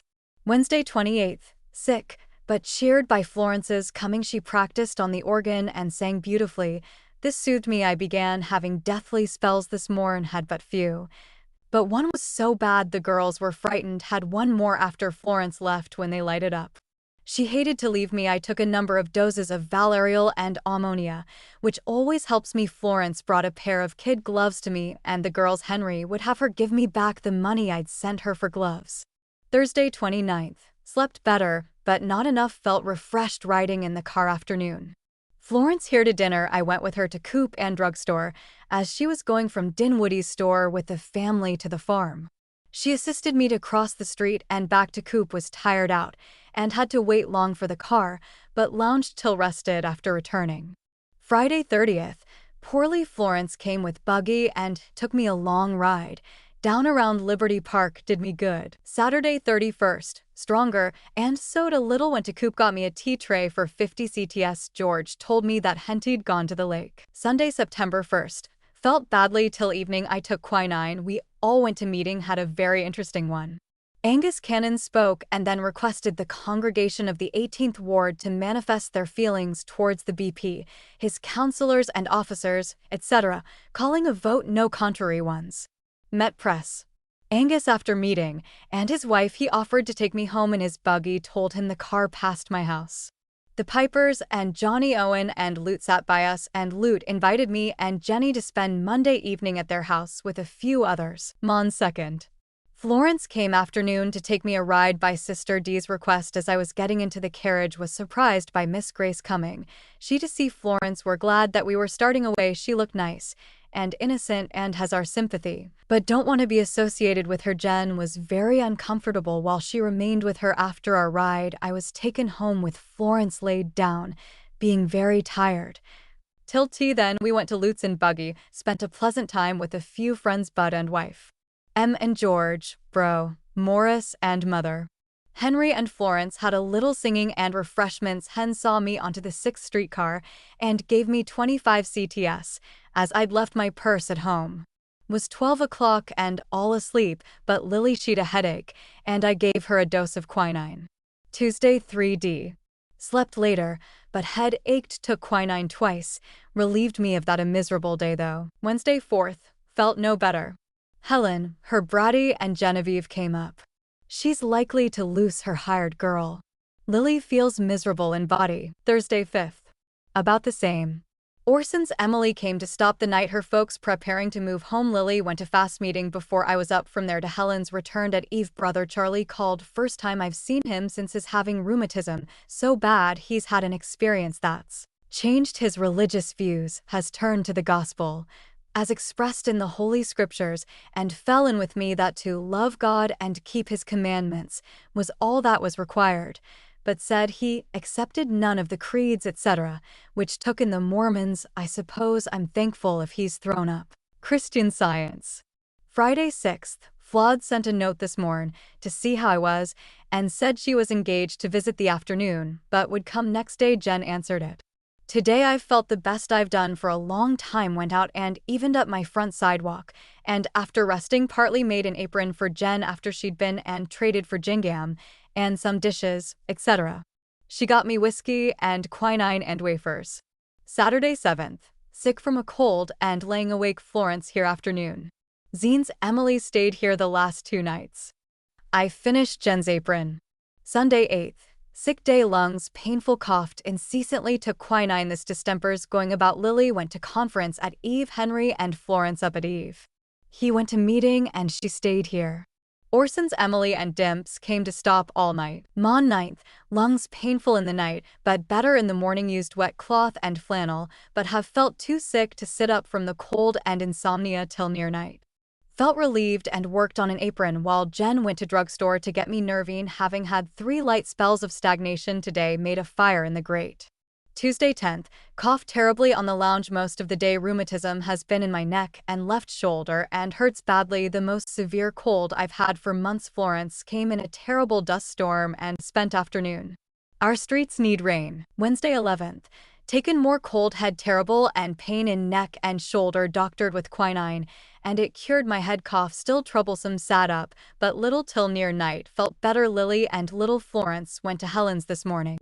LOL. Lute and Retta Piper called to see us near night. Thursday 12th, worse with my cold, took 3 doses of quinine, relieved my head. My Florence here a few minutes on her way to Lyle Clark's.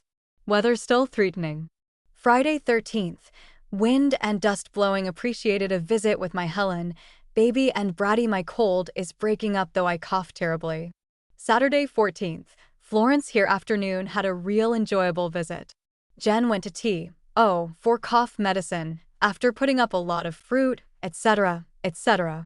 Sunday 15th, Florence came and took me a ride afternoon down State Road some distance and up on the west side.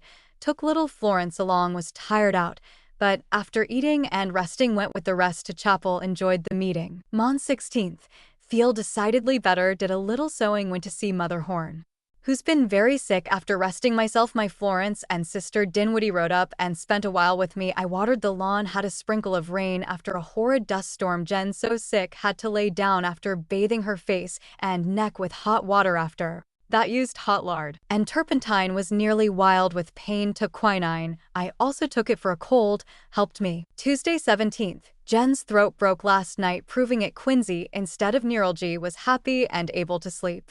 My body sicker from sleeplessness. Wednesday 18th. No better, rained quite hard and a clap or 2 of thunder. Thankful for this and hope for more dust storms. We've had nearly every day unusual without any rain. Thursday 19th. Worst day I've seen, had to go to bed for some time, helped my head though no sleep at eve. Flodai and Henry came up, glad to see them, cool enough to have a fire in my grate at eve. Friday 20th. Quite cold, the storm's not over yet, feeling badly just as I'd laid down. Afternoon. Flodai came to take me to Sister Dinwiddie's to tea. The Francis were to be there, felt too badly I thought. But did me good to take the air though a cold wind blew. We called at Hence on our way and tried to get her to go down. She couldn't leave her children. The storm obliged me to stop all night. It turned to snow. Saturday 21st. Spent mostly at D.S. Snowing most of the day. The air was clear and fresh as I was brought home by Floddy. Found Jenny with a swelled face and so lonesome. We're all glad to have me home again. Sunday 22nd. Feel better than usual except my head, took quinine. Caught cold some way, my cough worse last night for it. Jen's face still swollen. Lily and Lee went to Hence this morn. Jen read me a sermon of President G.Q. Cannon's. I read some in Bible till head began aching. Lily attended evening meeting at the chapel. Mon 23d. Arose late and found Sister Jane Simmons here. Weather clear. Lily went to Helen's to stop that Jane might stay all night. I was sick with headache till eve. Was relieved of it. Florence called up to see how we were. Jen made some calls. Tuesday 24th. Weather lovely. Helen's Horace, aged 4.5, and a neighbor boy 3.5 years old, ran away to D.R.G. Depot, got into the car and rode to Provo as the passengers left, and they were left on the car alone. They sent a telephone at Bingham Junction to say that these 2 little boys were on the car, but they'd take them to Provo to meet the other train. They were met at the depot here by Mrs. Pierpont, who'd cried all the way there, she and Helen having hunted, and others, from the time they missed them, 11 o'clock, without eating or resting till they arrived in S.L. Helen couldn't believe that they were the ones described till George brought the glad news of their arrival, he riding home on his bicycle and leaving them with Mrs. P. on the streetcar.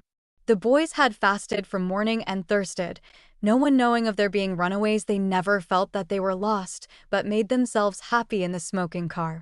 Horace, when asked his name, replied, Horace Donkey. The other told his name and that they lived in S. Lake. The children had practiced riding Horace and calling him Donkey. Lily was with the baby and cried all the time till the dirty little wanderer was found. She and Helen cried for joy at his return. Lee went there and stayed till he was brought home and brought us the news. Florence and Sister D. came to take me a ride. but I had laid down being tired out and had to take my lunch. So told them to ride an hour. We called on Mary Jane Grew and her Violet found Bud's wife and sister, and there my shoulders have pained me and up into my neck and head for 2 days. Applied wet cloths and flannel at night. Wednesday 25th. Slept less and felt it sorely, but we went to Helen's afternoon, found her the worse for Tuesday's experience, but much happier, and Lily feeling better in mind and body. She'd cried over Horace's loss until he was back. Little Eugene was being weaned, added to the other trouble. I drew $5 from the bank on the way there. Thursday 26th. So much better. Sat up all day, was so poorly yesterday, sat up very little. The out strengthened me. The weather's quite warm. Friday 27th. A comfortable day. Florence came up near night, had been to dentist's, is having 4 front teeth sawed off and new ones attached to them. I commenced working at my flannel skirt near night, felt so much stronger. Flottie paid me the $20 she had borrowed. Saturday 28th. Still feeling better, having slept more for 3 nights, or in the morning able to bind my skirt, the first time I've done so much for a long time without making me sick. Flo die here. Afternoon Jen went to get me medicine at druggist. Sunday 29th. Feeling comfortable. Jen read me a sermon of President Woodruff's, and from the Bible. I went to evening meeting, enjoyed it very much. Mon 30th. Another good day for me. Lily Hent, baby Genevieve and Brady here. Afternoon. The latter's 9th birthday. Flo die called. She's sick with a cold and went back to the doctor herself for it. Tuesday, October 1st. Hot day. Cut off one end of bed comforter and bounded a big change in my health since sleeping more. Jen met Flo die at Coop and glad she's better of her cold. Wednesday 2nd. Storm brewing for conference. Did a little work, not feeling so well, slept too little. Thursday 3D. Poorly from want of sleep. Florence came early and stayed till 4 afternoon. Jen and children went to Tabernacle concert. Though storming, I sent my donation and tithing to fast meeting by Soul's wife storming without. Friday 4th. Slept good and until 9 o'clock, much improved by it. Did a little work. Made my head ache. Conference held in Tabernacle today. Saturday 5th. Stronger today. Did a little work. Lily came home from Helen's. Jen attended conference afternoon, doing all the work first. Sunday 6th. Slept enough to feel tolerable, though out to the Estevod and so tired couldn't get to sleep for some time. Very nervous and wakeful. Jen went with me and Lily was left with children. And Clara Kimball Christensen was here on our return, fast asleep, being tired out from her trip. Forgot the call we had yesterday from Bro WMH and his wife from the park. I was glad to see them, and the spirit WM manifested. I was intending to go to conference this afternoon and was about to change my dress when I found myself giving out and obliged to lay down. Lily went and Jen read to me minutes of 2 days conference, and making up for having to stay home. I was taken Friday night with heart trouble and had numbers of spasms yesterday, but very light. The reason was taking valerial and ammonia. Mon 7th. Sleepy day. Florence here early and left at 4 for dentists. She played and sang, some Italian, some French. After she left, I laid down and rested. Clara stops with us and we're glad to have her. Tuesday 8th. I've cut a skirt for Lily out of almost a new duster, and it's nice, but past out of fashion. The sleeves, I mean. Jen went a calling at Hence and with Clara. Phoebe Kimball came to see me. Wednesday 9th. Feeling the loss of sleep and working a little yesterday, but worked on in the afternoon as I felt better. Warm weather this 2 days. Thursday 10th. Felt sick with sleepiness, had company. Delia Kimball, Clara's grandma, and her sister Lo, and brother Alonzo, his intended, and Amanda Kay, Helen and children, and Flo I came also to see those from Canosh. Alonzo is going on a mission to Texas to stay 3 years. Soul and wife came at eve to see them. Lily went home with Helen so Delia could stay with me. Friday 11th. Felt better, and have nearly finished the skirt for Lily that's dragged so, having so little strength and quickly tired out. Sister Jane Simmons was here a while. Ed's bought a new water jacket and put it in the range tonight. Saturday 12th. Finished my work. Lily came home from Helen's. Weather's lovely. Float I called. Sunday 13th. Orson came and spent a little while. Zine called at eve. Had been to the cemetery. Clara and her grandma start home tomorrow. Mon 14th. I'm improving, sleeping better, and able to do more work. Flodai and Sister Frances came near night, and Henry afterwards took supper with us. Tuesday 15th. Felt the best, Having had a good night's sleep worked at a basque for Lily. Jen had but little rest. Her heart trouble again will take pains celery compound. The best medicine we've tried. Florence called towards eve we've warm weather. Wednesday 16th. Windy and cloudy. A mighty furor has been kicked up by traitors and political rascallions over a few words said by President Cannon and Joseph F. Smith in council, which is construed as mixing church and state, but press. Woodruff, by truthful statements, has done much to appease the foaming and fearful wrath of the majority of Democrats. Things looked pretty dark to this people for a day or two. Looking for hotter persecutions flowed. I called on her way from the dentist. Thursday 17th. Slept splendid and arose early without being sick. Worked without giving up to lay down. Very tired though. Jen's been downtown to get cloth for sleeves to Lily's waist, etc. We've had some rain, cooled the atmosphere. Friday 18th. Slept less, awoke early with my cough, and was up at 8 miserably sleepy, but cut and made large mutton leg sleeves for Lil's basque and put them in. Saturday 19th, feeling sick, but did a little sewing. Afternoon, little Florence and I went to Helen's, and Jen to drugstore, etc. Returning to get supper for Ed, Helen and Dottard had gone to the sulfur or sanitarian bath. I went to bed, feeling unable to sit up, and was refreshed. Came home after sundown, riding down Main Street, below Walker's. For the sake of the ride, waited some time for our car. Florence enjoyed it as well as myself, though I was tired out when we got home. Ed paid my taxes, $38.41. Floaty'd been here, was going north Sunday where Henry had been called to preach. Very pleasant weather. Sunday 20th. Had a poor night's sleep, so tired out and cough kept me awake. Jen went to tabernacle. I went to evening meeting and was thankful for the sermon of Orson's. I'd been low in spirits, having deathly spells, though light, all day. Mon, Tuesday, Wednesday, able to do some work. Finished Lil's basque. She went to Helen's. Flowed. I hear Mon Eve. I've slept more for 2 nights. Thursday 24th. Slept good. Flowed. I called to take me a ride, and sent word by Jenny for me to prepare to spend the day at Sister D's. As I was taking breakfast, she took little Florence a ride. In a few moments, Sister came and told Jen she was wanted at Patrick's store, but declined answering questions. Jen was excited, and soon she brought her Florence and asked me to open the hall door quick. Florence was screaming with a broken leg, head and face hurt, the horse having run away and smashed up against a pole near Barton's and thrown both out of the buggy. They were taken into Patrick's, though Flowed. I was badly hurt, her back, arm and side. She was not so seriously as was little Florence. Sister Barton assisted her over to her house, and Henry and Ed were telegraphed to. Hen took F home in a buggy and came up here with Zine, who'd been to see Flowed. IDR's doggy and Hasbrook came and set the broken limb. Patrick brought Jen and baby home and was very kind to call and offer his services and numbers of the neighbors. Sister Dinwiddie came up, said Flowed. I was so thankful that I was not with her in this smash up. Everyone expressed the same, believing it would kill me. I was unnerved for a while and felt that I was colorless. The horse, after the two were out, dashed down the hill and leaped over the fence on Brigham Street and down a few feet below, not hurting himself, but the carriage was smashed up. Little Florence fainted when brought into my room and looked like she was dead. She was in a stupor while her leg was being set so not to sense any pain. Her face is a sight, but we're thankful that she's not injured as far as her brain is concerned, but has come to act herself loving as ever, is nervous and jumps, complains of her leg hurting her. Patrick, Orson, and Zine came at eve, anointed and prayed for Florence, and she was more quiet after O and Z went from here to Flowed. Henry called at eve, also George. Lily was on the way home when she heard the news, which was a terrible shock. She cried over her for a time. Ed went and secured Fanny Hanley to stop here a while, and Elle had to go back to give place for Fanny to sleep with me. Friday 25th.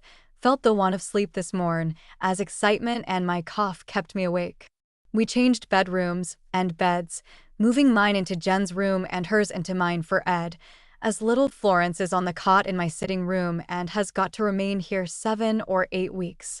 Jen's got very little rest. Mrs. Pixley kindly offered to watch the child while her mother gets some sleep. I went to see Flo. I afternoon found her in pain and unable to move her arms, most painful, and she'd slept none, but felt worse about little Florence. Saturday 26th.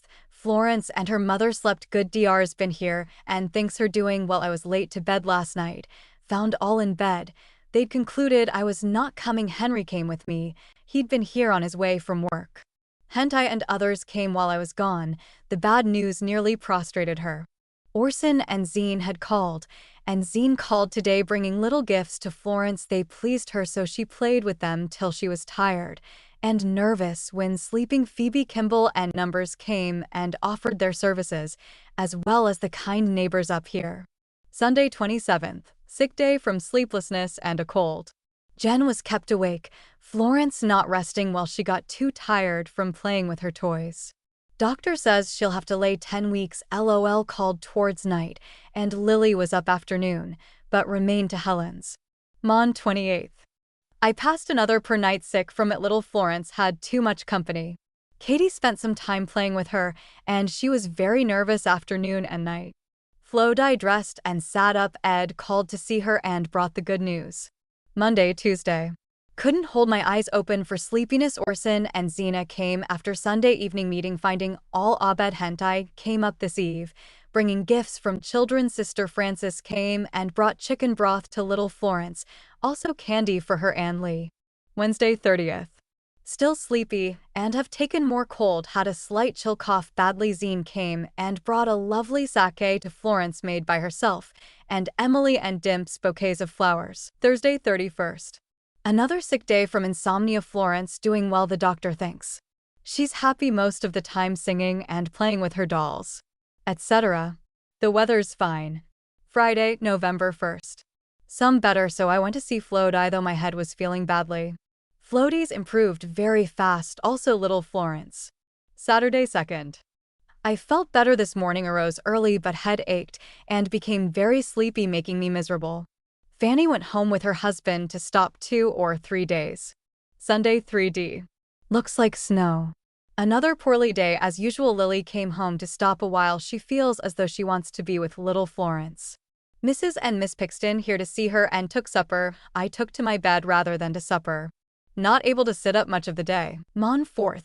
Felt like another person. Went to work sewing, a privilege highly appreciated, though I was tired out before dark. A snowstorm is on us and washing being done. Day cold. I wrote a note to my Florence in the forenoon. Tuesday 5th. A heavy snow covers everything. Election day this, and another good day for me. No sleepiness for 2 days. Jen went to see Flo. Found her improving. Wedding cards came from Dinwoody's to me, Lily, and Ed and Jen. Edith is the bride and the groom. Mr. WMC. Right to be married November 14th. The reception lasts from 8 o'clock till 11. Wednesday 6th. Had those deathly spells, but nothing compared to what they used to be. The day is lovely. Worked on my dress. A little doctor came to see Florence. She's doing finely. Thursday 7th. Cloudy and cold. Ed had to walk last night as fast as he could to keep from freezing. Friday 8th. Flo came to see us for the first time. Her arms very lame, cloudy, and threatening. Little Florence's doing well. The doctor made a change yesterday, binding only the one leg, but so as to prevent its being hurt. Saturday 9th. Worked finishing my dress. Lovely day. Sunday 10th. Slept poorly and feel it. Flo and Hen here afternoon, and 1 or 2 others. Cloudy day. Mon 11th.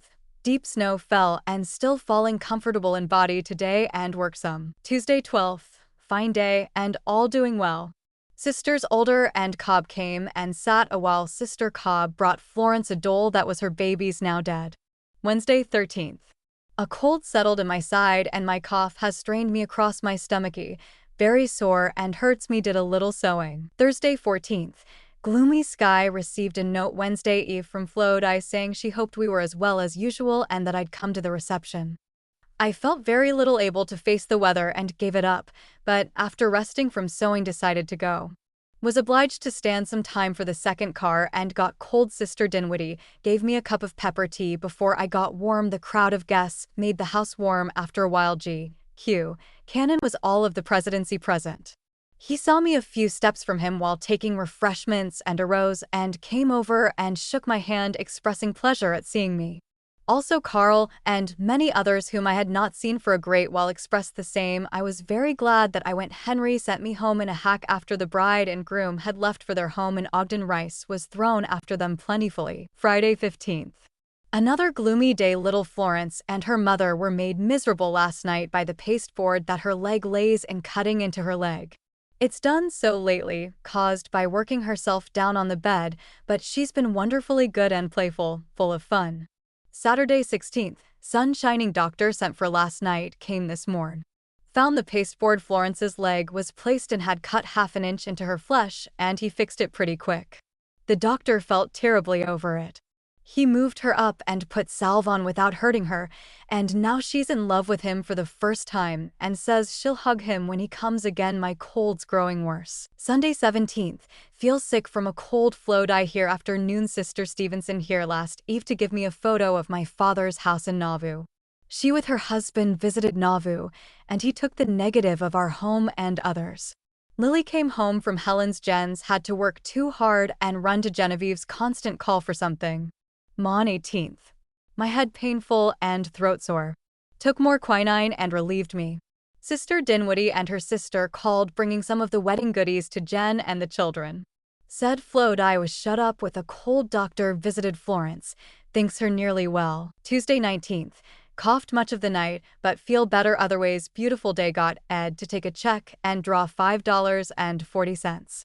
He got a man yesterday to cut a hole in the chimney to have the stove pipe go up to make my room warmer. Wednesday 20th. Another lovely day. Was kept awake coughing again, but slept this morning. Flowed I called at Eve. She'd been to call on Zine and Mail. Thursday 21st. Worked too much, but it was necessary. Last eve I had 2 awful spells of stagnation of my blood, and one light one last night affecting my body and spirits. George Bourne came last evening and put up my stove and had sent up new pipe to sit it out in my room. It's not burnt a quarter the coal that the grate does, and keeps the room warm. Flowed I here at Eve. Friday 22. Felt poorly from coughing and 2 or 3 of those spells yesterday and last night. Had a few light ones today. Spirits affected by them. Rain fell last eve, and snowing this morning. Gloomy. Saturday 23d. Slept better, coughed less from taking I Hardy's Acme consumption cure.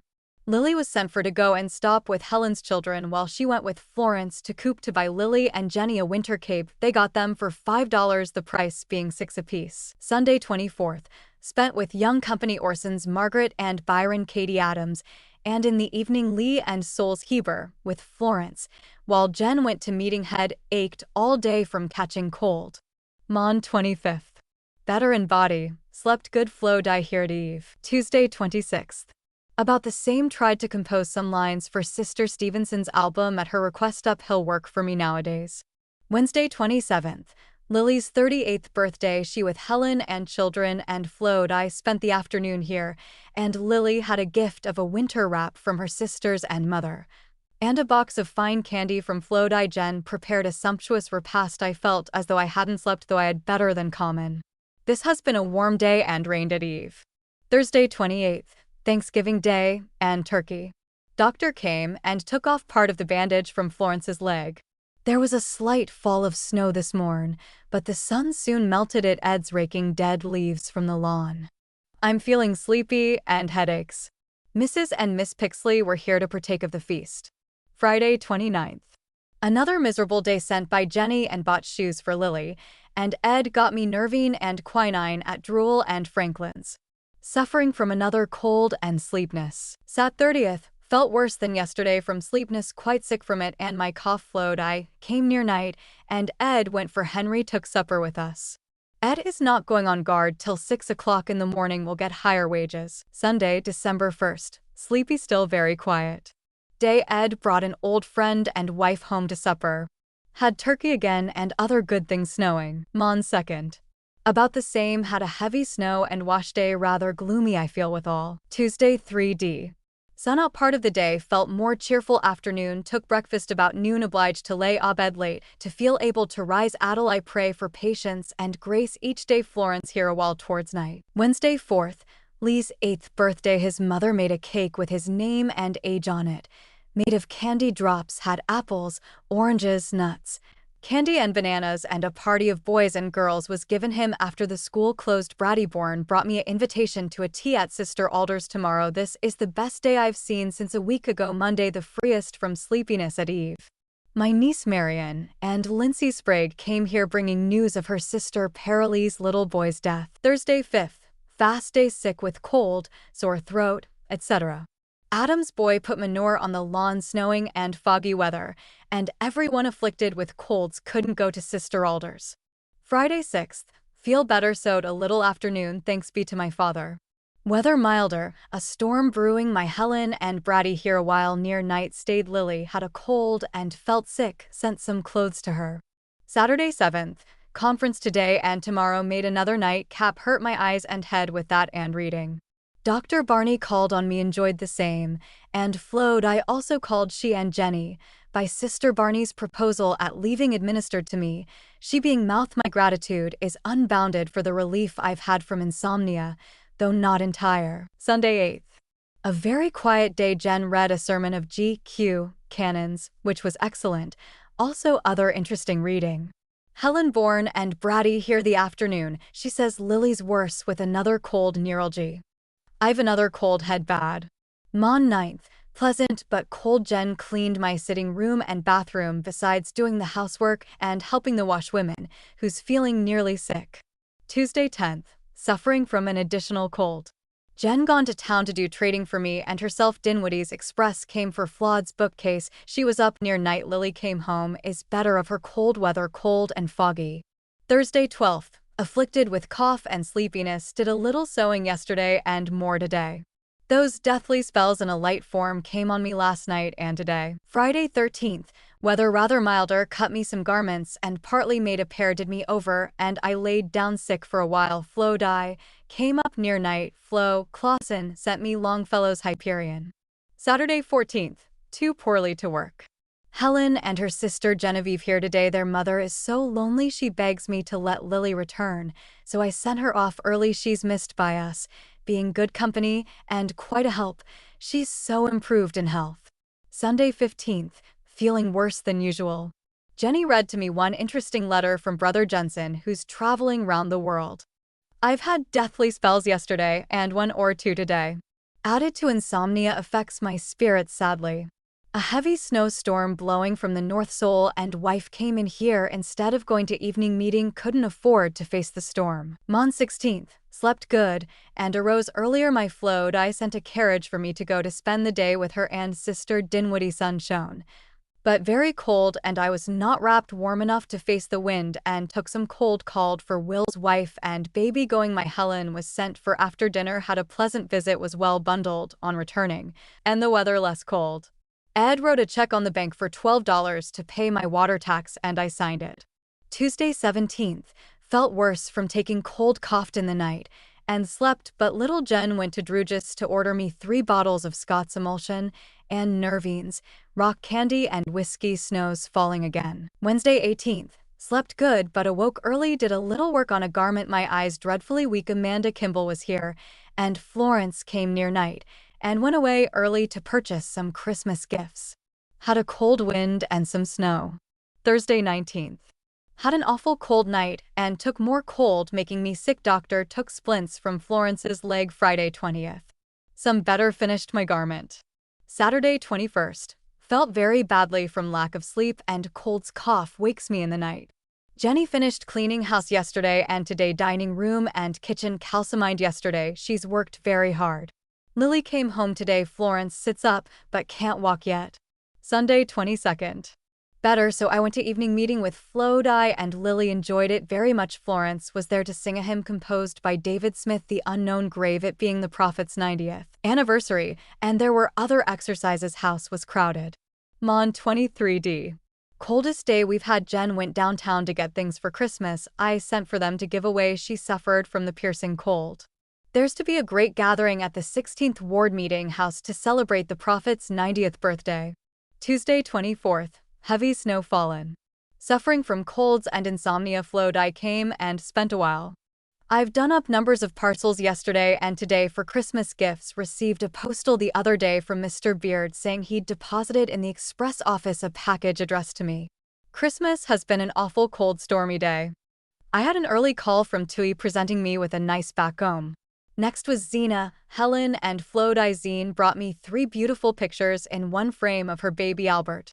Scenic Utah was presented by George and Hent. A lovely stand sent me by Hen and Johnny Owen and Luke came with their pictures, and those of George and Emma Piper, and 2 fine handkerchiefs. I received numerous gifts from my grandchildren, and a glass paperweight was sent me by dear Clarky with the picture of Magdalene in it. I gave small tokens to all my family. To Orson and my 3 sons-in-laws gave silk pocket handkerchiefs. Hen and George called, and Orson afternoon he'd fasted expects to accept a position in B. Young College at Logan next month. Thursday 26th. Children happy with their Christmas gifts that fill the floor and are not sick after eating candy, nuts, and sweetmeats yesterday and eating turkey, etc. Before retiring, they had a number of visitors yesterday and some today. Friday 27th. Hentai, Lily and children came up early. Flodai came after they'd gone. She goes to dentist tomorrow. I felt badly all day but glad to have the company. Saturday 28th. Ed and Jen went to the theater last eve and got home just before a terrible windstorm. I couldn't sleep while it lasted. Had slept, and not hearing them come home felt concerned. An awful snowstorm followed the hurricane. Little Florence is walking a little. Sunday 29th. Sickest day, couldn't sit up much. Jen called her here a while before evening meeting. Mom 30th. Stormy, feel some better. Did some sewing. Jen went downtown afternoon to trade. Tuesday 31st. Did a little sewing but had to lay down more. Flowed. I was up yesterday.